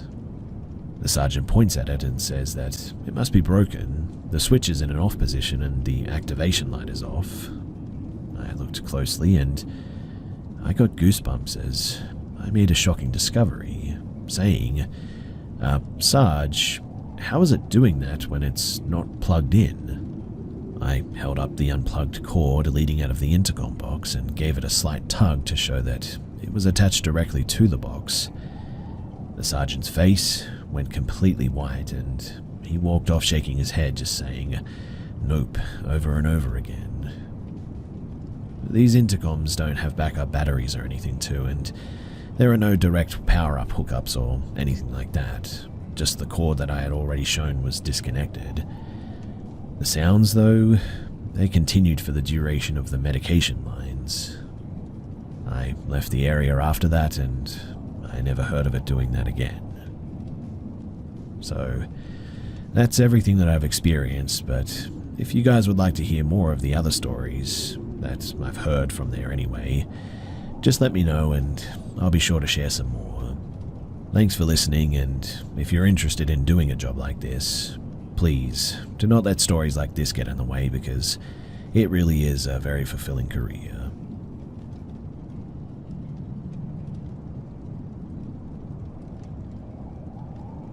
So this all starts with a guy named Daniel. Daniel was at one time an acquaintance of my ex-husband. He was never my favorite person, honestly, as he was kind of an incel, I guess, a lifelong drug addict, and also had a chip on his shoulder because his family had money. He was a liar, thought that he was slick, and did creepy stuff like once I came home and he was folding my clothes out of the dryer.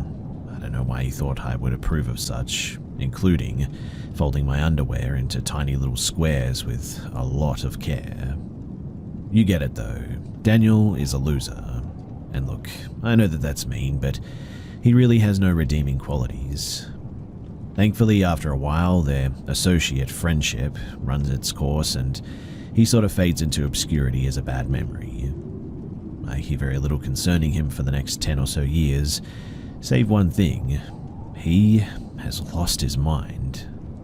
But that's just a throwaway statement a lot of the times. So-and-so has gone crazy and lost their mind. I had the thought that he'd always been like that, and forgot about him once again.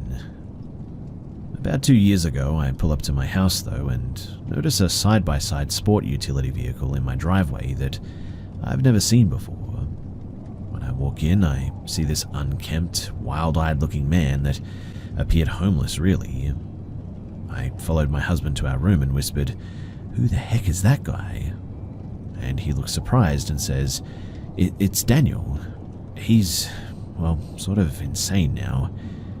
Apparently his family keeps him in the house mostly because he doesn't do well in public and freaks people out now.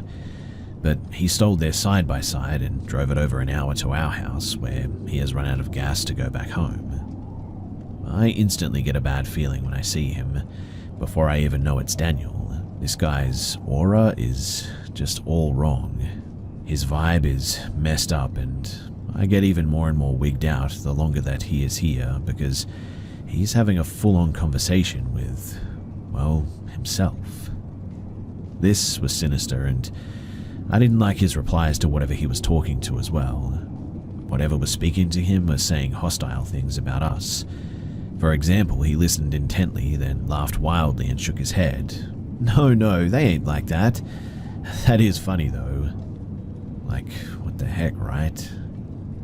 I'm just trying not to make him feel any type of way, because I know that this may not be something that he can control or help, and I don't want to make him uncomfortable or embarrassed, but I'm getting more and more uncomfortable myself the longer this goes on. Finally, after like 20 minutes of talking to something, he sort of looks at me sheepishly and says, "I apologize, I have demons, but I'm working on that." I nod and tell him that I understand. My husband rounds up some gas by his side-by-side, and then he leaves. At first, I'm really relieved because I was feeling really freaked out by the time that he bounced.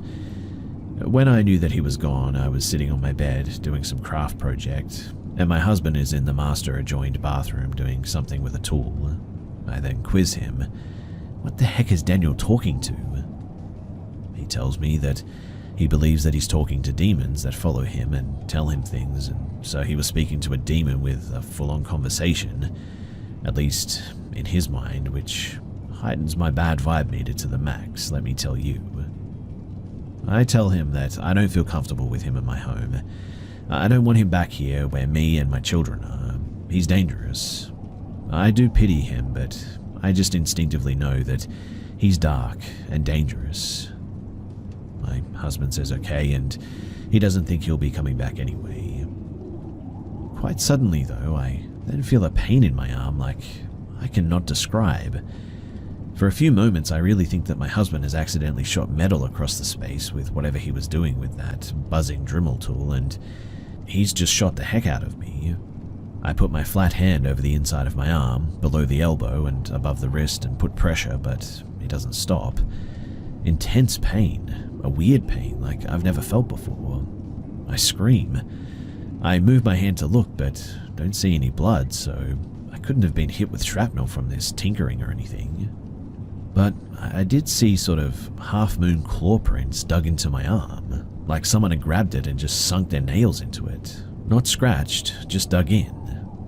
There were at least 40 to 50 between my inner wrist and inner elbow, and to my horror, I literally watched while more appeared right in front of my eyes. I yelled for my husband to come here, and I showed him my arm and asked him what it looked like to him. "Dang, who clawed you up like that?" was his response. I shook my head and said nobody, and explained what had just happened before they appeared out of, well, seemingly nowhere. What he did next sent a chill down me. "Daniel didn't leave his demon here when he left, and it's clawed you up, did he?" He jokingly said with a little laugh. He was kidding, but as soon as he said it, I knew that it was true. It didn't like me talking about Daniel like that, and it clawed me up to punish me. I told him not to say that, and I quietly freaked out about it until I went to bed and tried to keep it off my mind. A couple of days later, we were laying in bed and my husband was spooning me with his arm draped over my side. He had just nodded off when I felt that weird otherworldly pain in my side under his arm, and I just knew that it had clawed me again. I cried out and shook him awake in a panic, and I asked him to move his arm before raising my shirt and asking what my side looked like. He looked crazy and said it looked clawed up like my arm had, and he watched me while more claw marks sprung up until my side was covered in them. Honestly, he was pretty much as shook as I was. Well, almost. Throughout the next few months, I always felt like I was being watched too. I would randomly get this same weird type of pain, followed by some type of mark in the pained area. I basically had to exercise my house over and over. It would work for like a week or two, and then it would always come back. Not as strong, but it definitely kept coming back. Looking back, I sincerely believe that Daniel isn't just hearing voices that aren't really there. I think that the demons that he says that he talks to are exactly what he says they are. I think that the one that he dragged up into my house that night either decided I was weak and it would get to me, it saw something in me that it liked and wanted, or it sought to punish me for talking about Daniel the way that I did. Whatever the case, it was seeking only me because nothing had happened to anyone else in the house. There was also a lot of DV in our home, and I was the victim of it. I think that it was feeding on the negativity in the home. I felt like it was always just on the edges, lurking or waiting to be able to get back in to get to me, and it was awful. I've since divorced and moved on, and I came to a better place spiritually. But this experience taught me that what you don't believe in, you cannot defend yourself from. And I, for one, will never make that mistake again.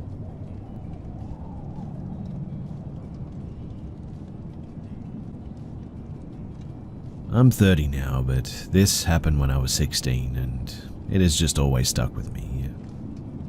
I was playing some OG Paper Mario one afternoon after school, and as I was playing, I heard my mother call me from downstairs. I paused and called back, "Yeah, what's up?" "Come down to the office, please. I need help with something." "Okay, I'll be right there," I said as the good and helpful son that I was. I went downstairs to the office to find it empty. Confused, I went to the kitchen, my mother's bedroom, all the places that she'd normally be. I even went to the garage to find that her car wasn't even there. I went to the living room to find my father reading the paper.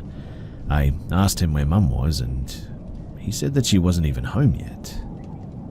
I stood there for a while processing that information before my dad asked what was wrong.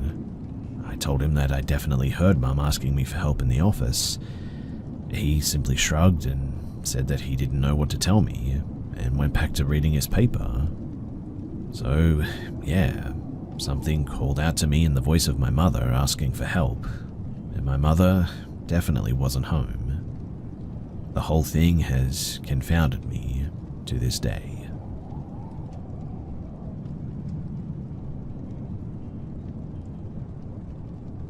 This is going to be a little bit lengthy, as this has been an occurrence in my life over the course of the past 10 years, so I apologize for the length of this. Now, I'm a believer in the paranormal world due to other experiences, but I am also open to the fact that this could be sleep deprivation or stress induced, I guess, but the moment of times that I've dealt with this and the fact that I have been consciously awake every time, it definitely makes me wonder. I'm 30 years old now, and my first encounter began in 2012 while I was a freshman at college. I was on academic probation over a long weekend, so the rest of my roommates were gone for the weekend and I was stuck in my dorm for the weekend all by myself. One night, as I had finished my homework and was tired of mindlessly scrolling through my phone, I got unusually tired and fell asleep in my bed at around 8 p.m. with the lights on. After about 20 minutes into my snooze, I felt like I wasn't alone all of a sudden and just sort of jolted awake. Now, our beds were over our desks in a sort of bunk configuration. I rolled over and looked into the middle of the room below me and was shocked to see a humanoid figure curled up into the fetal position. I honestly thought that I was dreaming, so I just continued to blink and rub my eyes and was telling myself to wake up, but soon realized that I wasn't dreaming at all. After about 30 seconds, it seemed to register that I was staring at it, and it slowly stood up. I was in complete utter shock and I just froze. It looked just like a person, but with no face or hair features, no clothes, just humanoid opaqueness, I guess. I couldn't even discern gender.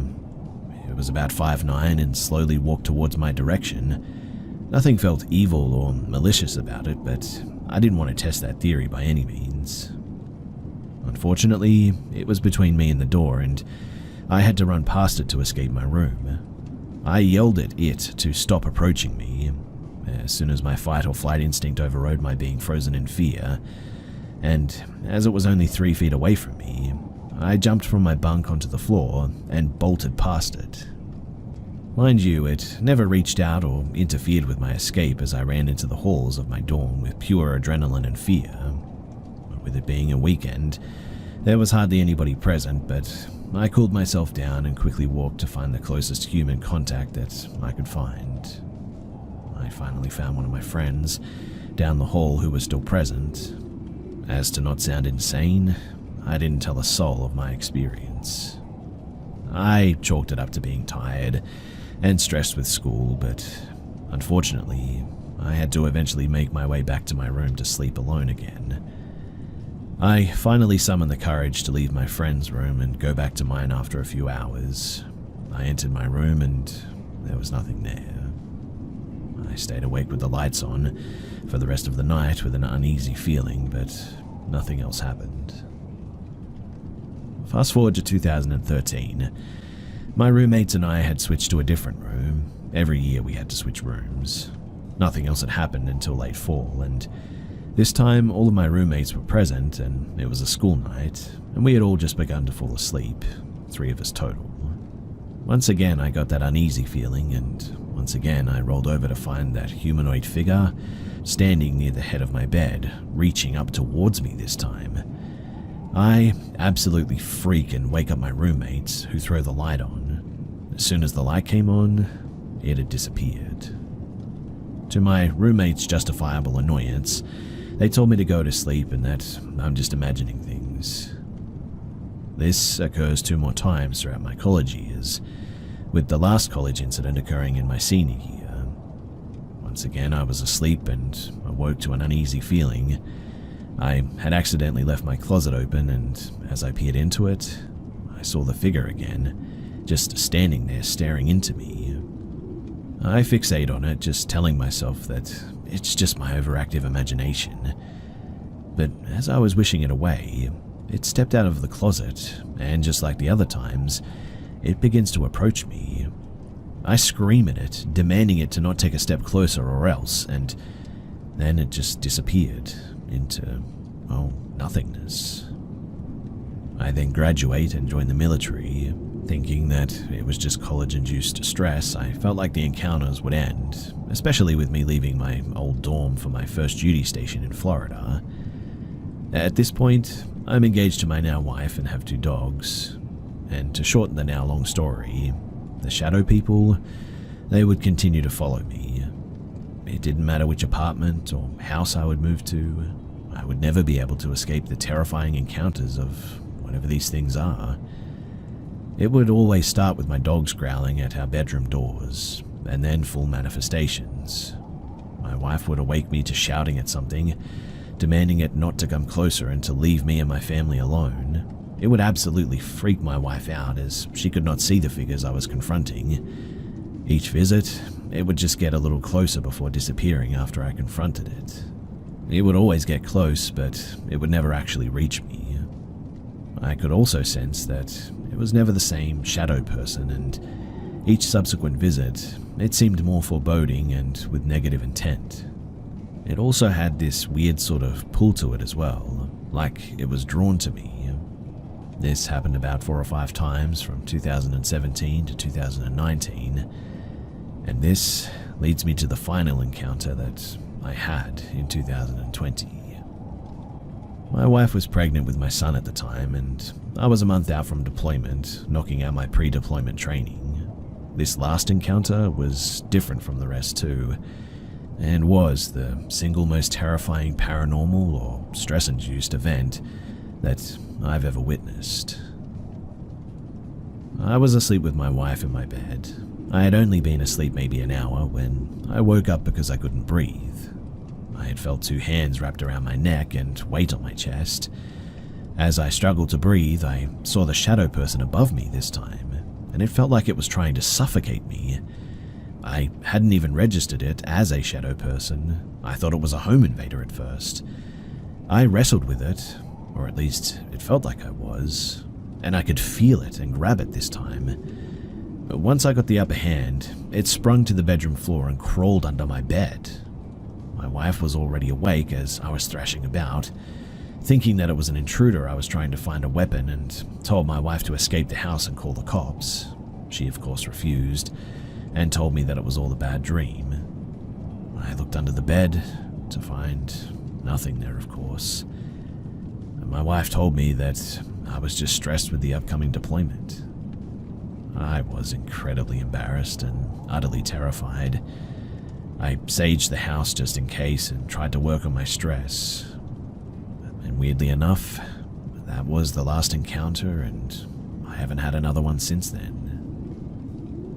Now, I know that this could all be psychological, but it doesn't take away how terrifying it is in the moment. Of note is the fact that I'm never half awake. I'm always wide awake when I went through these encounters. I don't have sleep paralysis and I don't sleepwalk. I hardly tell this story to anyone unless they're a believer in the paranormal, as I know that it sounds super made up and I wouldn't believe it either if I hadn't have gone through it. I just know what I experienced and how it made me feel. Most won't believe my story, and that's fine. I'm sharing this to see if anyone else has had a similar experience with shadow people or could explain the psychological reason if there are any. I guess the only thing that would go against that psychological reasoning is the fact that my dogs, they always seem to react to it as well.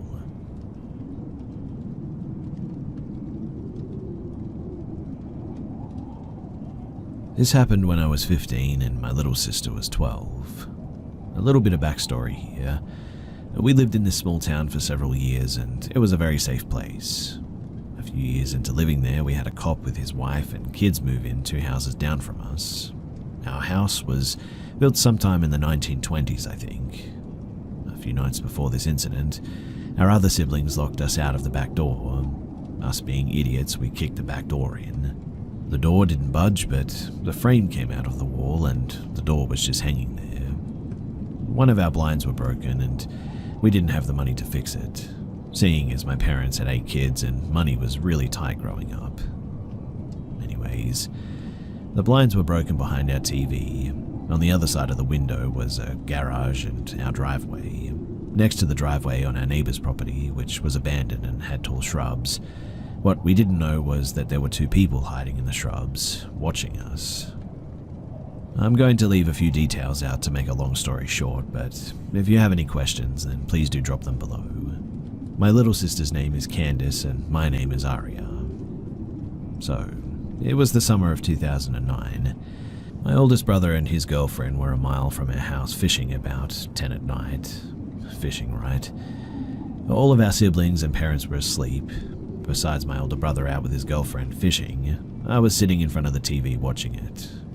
Candace was sitting in the bed watching TV with me too, when all of a sudden Candace and I heard a very loud crash noise from the back door. We both screamed. We got up, ran to the phone and called our brother's cell phone. He said that he was on his way because his girlfriend apparently twisted her ankle. He gets home and by this point we woke everyone up in the house and had all the lights on. My brother tells us to stay in the house. My brother is 6'4" and 300 pounds. Unknown to my family, I slipped outside to check with my brother. I know it was stupid of me to do this, but I was a curious kid. I saw my brother being really quiet. He ran back to our fenced-in backyard, and he gets within arm reach of this guy, and he steps on a stick. The guy turns and looks back at my brother and takes off running and hops the fence, and he got away, sadly. I unfortunately didn't see all this because I went back into the house after a while. This is just what my brother told me. But my brother comes in and he tells everyone that he saw a guy all in black and he's about 6 foot, and that's all that he saw. The rest of the night was pretty much calm. My brother on high alert though. The next night my brother was out with his girlfriend wherever they were at the time. It was again about 10 at night. Candace and I were watching TV again in the same spot as last time. Again, we hear a loud crash coming from the back door. We screamed again and called our brother's cell phone again, and he came home again. The whole house was awake again and all the lights on. My brother goes out and checks it out, and this time he didn't see anyone out there. Oh, I forgot to mention too, both of these times, we looked at the back door and both times the back door looked like it was kicked really hard. This time around the frame was out of the wall more and the door was leaning further into the house at this point. We didn't make a police report because we had a cop that lived 2 houses down from us. But while he was at work, us kids would help take care of his pregnant wife, bring her over food, play with her kids and all that. We really didn't see him much, and when we did, he was really sweet and nice, but anyways, we told the police officer what had happened. He told us that he thinks that there are 2 guys out there and that they've been stalking our house and watching us. The cop comes over and checks and looks. He said that one of the guys seems to be on lookout and hides right here in the shrubs. He keeps lookout while the other one does the possible breaking in. He said that they had to have been looking through our broken blinds. He said that at night they could be looking in and you really couldn't see anything if you were looking out. After those 2 nights, there was no attempted break-ins anymore. But fast forward to the fall of that year and our cop neighbor told us. So, I'm not actually supposed to tell you all this, but we actually caught a peeping Tom. He's in jail now about 20 or so miles away. And he said that after this peeping Tom got caught, that perhaps that's why everything stopped. That is, he suspected that this guy was the guy trying to break in. He said that the town was safe again because of this, and Candace and I were really freaked out and kind of scared. To this day, her and I always have our windows and doors always locked. We check multiple times a day, in fact. If any of our curtains are open, we get scared and we close the curtains every time. I'm honestly afraid that it'll happen again one day. We no longer live in that town, but that thought is definitely still there. To this day, we don't know what their intentions were, but I do think that if he would have gotten in, that there's a very good chance that we wouldn't be here today. And that is a scary thought.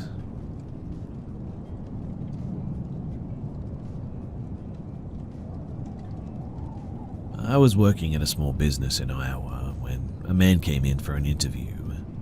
He was polite enough, but didn't really say much. But something about him just felt really off. While my boss interviewed him, I stocked shelves, listening to the man answer our standard questions. What's your availability? Have you ever been arrested? Things like that. When he left, the manager asked me what I thought. There's something weird about him. I got really bad vibes about him. The boss kind of chuckled at me and said, "We can't deny someone employment because of bad vibes."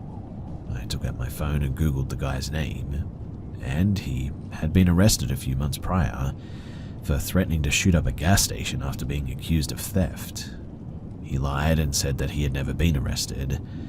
Is that good enough reason to not hire someone? It was, and as it turns out, it may have actually saved my life. I remember September 2018, a beautiful clear day, the calmness broken by the sound of police cars flying down the road. A student had been murdered in the middle of the day on a nearby golf course. She had passed a group of men, who very shortly later found her things abandoned on the ground. Concerned, they called management, and shortly after, she was found, her body floating in a pond. Everybody was in shock.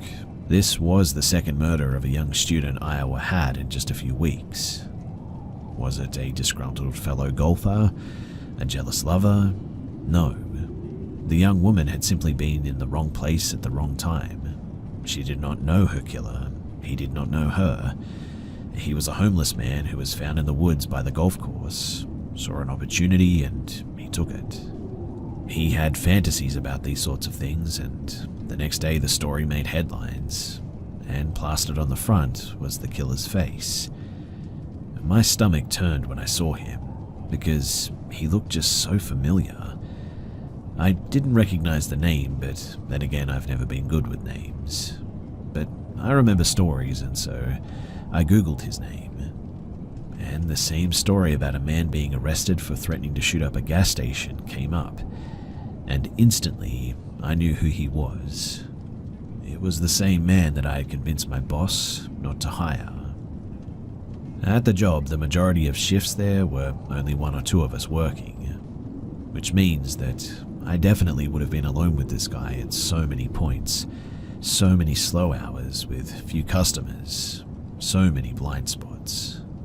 There would have been hundreds, possibly thousands of opportunities to be alone with him. It only took a few minutes for a murder to occur on a beautiful day on a golf course. So how much more opportunity would there have been if he had been hired?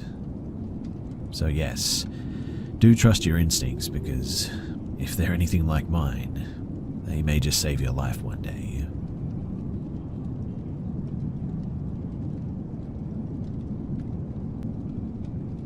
At 4 a.m. tonight, we got back from our walk. We live in Poland, pretty much on the Czech border, and usually take a late walk. Around 2 a.m. we took our off-road vehicle into a nearby forest that we've been in many times. We parked the car and walked across a bridge to a spot that we visited in the daytime. I should also mention that there's two separate sides of this forest. We walked deeper into the woods. Surrounding us are mounds, which I think are old war trenches, based on the area's history and items that we found there before. The ground is full of dead leaves, so you could hear any movement, especially this night because the woods were completely silent. All of the grassy plants or shrubs on the ground around us looked like they'd been recently crushed, not cut down, and all facing the same direction, which was a little bit weird. It was honestly like a herd of buffalo came from on top of the mounds and just ran down and trampled them all. I assume deer did this, but as we were walking closer to the mounds to venture upwards, all of a sudden we hear this heavy thud on the ground, like a weight, maybe 60 kilos, landed approximately 5 meters away from us, closer to the mounds. We didn't see anything or hear any other movement, which was strange. So we decide that this is the time to leave. The bridge is about 20 meters away. I'm trying to move quickly. My partner is clapping and shouting in case it's a wild boar. When we get to the bridge, we're still on the same side before crossing back to the vehicle. We both stop and shine our flashlights at the forest to see if there's something there. We don't see or hear anything. But about 30 seconds later, we begin to cross the bridge, still with our flashlights pointed at the forest. But now, in a bush about 3 meters away, are 2 sets of round yellow eyes staring at us. The first set of eyes is maybe, I don't know, like 1.5 to 2 meters from the ground, and the other set is about 1 meter from the ground. Even though we had just shined our flashlights in that exact spot, and were still in earshot of this bush, we didn't hear anything moving there. You can't even take one step there without the leaves going crunch though, so that was definitely strange. The only thing that we actually heard was the sound of the initial thud, so how did this thing move so quickly towards us without making any noise? We walked the rest of the bridge backwards while shining lights at this bush. The whole time these eyes were watching us as well. We then jumped into the vehicle and we got the heck out of there. Luckily, it didn't follow us, and whatever this was stopped, stared, and just stayed behind the bushes on the other side of the bridge. I can't tell if it was after us or if it was making sure that we left its side of the bridge or something. Initially, I thought that it was a wild boar, but I've seen them many times in my life, even at night, and these eyes didn't look the same. Plus, there was the actual size of the thing. Whatever it was huge. I really don't know how else to explain this, and there's just no other large creatures like that in this area. We will go back tomorrow in the daytime to see if there's any animal prints near that bush. But in the meantime, do you guys have any ideas as to what this could be?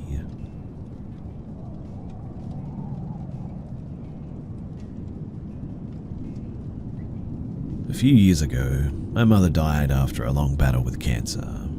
In her last few weeks, she was bedridden at home at one point and on heavy pain medication. The whole family took turns to help and spend time with her, and what she told us towards the end gave us all a shock. She kept having a scared reaction to something. She'd jump up and say, "Oh my goodness," or she'd swear as if something had made her jump. She didn't say anything at first, but then after a week or two, blurted out something one day that gave us all the creeps. "I wish he'd stop scaring me. Tell him to go away." She was annoyed at something, or someone to be exact. Confused, we asked her what the problem was, and she told us. Apparently, in her last few weeks, she kept seeing her deceased partner walking around the house. He'd walk down the hallway or past her bedroom door, or sometimes he'd be sitting in her room, and every time that it would happen, she would jump with fright, obviously not expecting to see him there. She was more annoyed than scared, I guess, but she'd see him several times a day, just going about his business as if he'd never left. Usually her reaction would be, "Oh, for goodness sake, go away." Not because she didn't want to see him, but because it kept making her jump.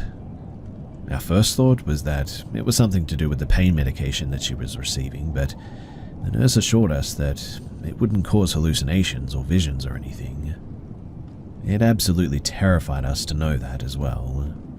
She went into hospice a few weeks later, and it was then too that the visions stopped. Weird, huh?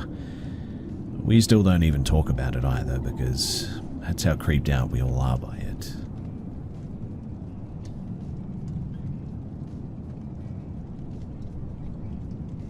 I've debated sharing this for, well, a long time, but never got around to it, mainly because I try to keep this memory out of my brain. This might be a long one, but it's a creepy thing that happened to me about 4 years ago. So, for starters, I grew up in southwest Saskatchewan, and moved onto my aunt's farm in 2019 to live in the other house that is on their property. The house is fairly old, but to be honest, I loved it. It wasn't long, though, after I moved in that I started to feel, I guess, uneasy in the house, alone. I would close every window when it got dark, as it felt like something was watching me through them every night. Eventually, I decided to get a puppy to keep myself company when my boyfriend at the time was at work or away from the house. It helped to have the company, but I always dreaded having to take her outside when it was dark. For a bit of scene setting, our house sat on the left side of the gravel road. At the back of the house, there was about 10 meters of backyard, and then there was the cow pasture and the cow barn. We didn't own cows, but in the summer another farmer would rent out our pasture space, and so we would have them on the property. It wasn't uncommon at night to hear coyotes around the farm either, and there were tons of them as well. Every so often when I'd go out with my puppy, we'd hear them all around us, too close for comfort as well. We had a farm dog too who would keep the coyotes away for the most part, as she was huge. But every so often she would wander elsewhere on the property to scout, and the coyotes would get a little too close. They always tried to lure my puppy out to them as well, but luckily I kept her leashed. Now, one thing you should know about my pup is that it takes her forever to find a spot to go potty. This is still a problem today, 4 years later even, but back then it was the bane of my existence. She would pace for at least 5 minutes, and that was only after finding a suitable spot. Sometimes we would be out there for like near half an hour, just so she would go, and not go in the house. Another problem of hers. Huskies, am I right? Anyway, on this particular night, it was raining pretty heavily. I was not happy to be out there, and she had decided that she wasn't going to go until she found her perfect spot. We had already been out there for 15 minutes, and at this point, she was also getting frustrated with the rain and wanted to go inside. But I wanted her to go before we went in, since we'd already been out there for so long. So, as any annoyed puppy mother would do, I started getting a little bit frustrated and would repeat, go potty, every time that she'd get distracted from her objective. It was dark, I was cold and annoyed, and to make matters worse, the cows behind us were fussing fairly loudly too. This was out of the ordinary for them. They were usually quiet and sleeping at this time of night. I was also hearing what sounded like a strange bird whistling, but shook it off as probably being an owl up in a tree somewhere. I tried to keep it out of my mind as I kept shouting and pleading, go. I was facing away from the pasture, and suddenly though, in my left ear I heard it, go. Now, one thing you should know about me is that I have a very strong flight response typically, but this froze me on the spot, as I was mostly confused at what the heck I'd just heard. I tried telling myself I didn't hear it. I tried telling myself that it was just a moo from a cow that I had heard wrong. But again, as if spoken directly behind me, I heard it again. Go, go. It sounded unnatural. It was as if it came from someone who had never spoken a word before. A raspy, deep, monotone go. It almost sounded like it was coming out of an old radio. But of course, there were no radios out there. Every time that it said it, it sounded the exact same as the first time it was said, and whatever it was had started repeating it as if it had been taught its new favorite word. At this point, I spun around to the pasture to find nothing there. But then, again from behind me, in the opposite direction now, go. This had all happened in the span of about 3 seconds, and at this point, I remember shouting out loud, "All right, you don't have to tell me twice," as I picked up my little furball and made a dash for my front door. I swiftly locked both doors behind me and sat bewildered in my kitchen. Puppy went back to puppying immediately, obviously unbothered by it all, and happy mum wasn't making her stay out in the rain any longer. I picked up my phone and called my aunt, asking her if my uncle had been out in the field with the cows. She said no, and I explained to her what had just happened to me. She sent my uncle over to the pasture to check it out, but soon after told me that He hadn't seen or heard anything. He said that he checked the pasture again in the morning, but again, there was nothing. I spent my night hiding from the windows with the lights and the TV on loud enough to not hear anything outside. The next morning, when my uncle checked on the pasture, he didn't see anything out there, but what he did find was 2 calves that were dead. That explains the colossal cow panic that had ensued the night before. I regret this, but I didn't push for any more information, as I honestly just didn't want to know, but they told me other than that they didn't find anything out of the ordinary. A few months after that, and I started going to therapy for the paranoia that this had caused me. I started feeling like people were watching me, out to get me. Another few months after that, I moved out of the province for good, and finally felt safe. I'm wondering though if any of you here have any idea of what the heck this could have been. There's no chance that there would have been someone out in our field, as we were fairly far away from town and neighbors, and we have cameras that would have seen anyone enter our property. Coyotes are common, like I said, but I don't think they have a capability of mimicking words. So, do you have any ideas? Since moving, I've had some weird related things happen as well, but I'll save that for another time if you guys want to hear it. But thank you to anyone who can contribute to this, and thanks for hearing me out.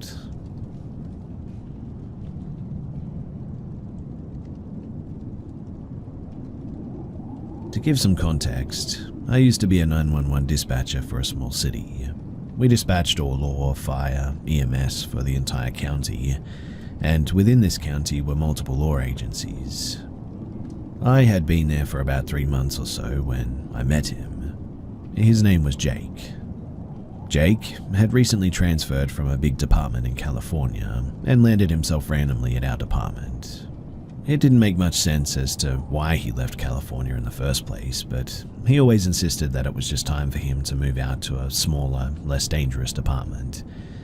Him and I quickly became close and would chat almost every day after I got off shift. Within a few months, it became apparent that we liked each other, and our flirting progressed into something more serious.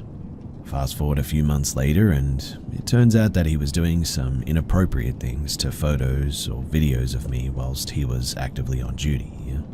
This and a few other things that he had kept hidden on duty led to him losing his license and leaving. During the process of his termination, his sergeant had suggested that I get a protective order against him, as he had apparently made threatening statements previously towards me, such as, "You better be telling the truth, I'll find out on Tuesday if you're lying to me," etc. I had begun to fill out the paperwork and was told that I had a temporary protective order on him in the meantime, but don't think that I ever actually did. Anyway, about 2 weeks later after his termination, he calls me to catch up. The entire call is like an old friend to an old friend. What am I doing for work? Do I have a boyfriend now? But progressively turns more personal. When does my shift end? What do I drive? Being 18 and naive, I treated him like I always had, answering his questions. I had contacted his old department afterwards, as his sergeant had told me to let him know if I was ever contacted again, but they turned me away pretty quickly and didn't want anything to do with it. So with that, I blocked Jake. Roughly a month later, I get a call from a new number, and it's Jake. Once again, he wants to meet up and catch up, but this time he so casually goes on to tell me about this new house that he's wanting to buy in my neighborhood, knowing that it's my neighborhood. I had never told him where I lived in town, let alone what specific neighborhood I lived in. During this call, he progressively got more aggressive as well, making statements such as, "If I knew that I was going to get canned, I should have just had my way with you." He half-heartedly joked about getting a hotel room just for me, and, well, that was that.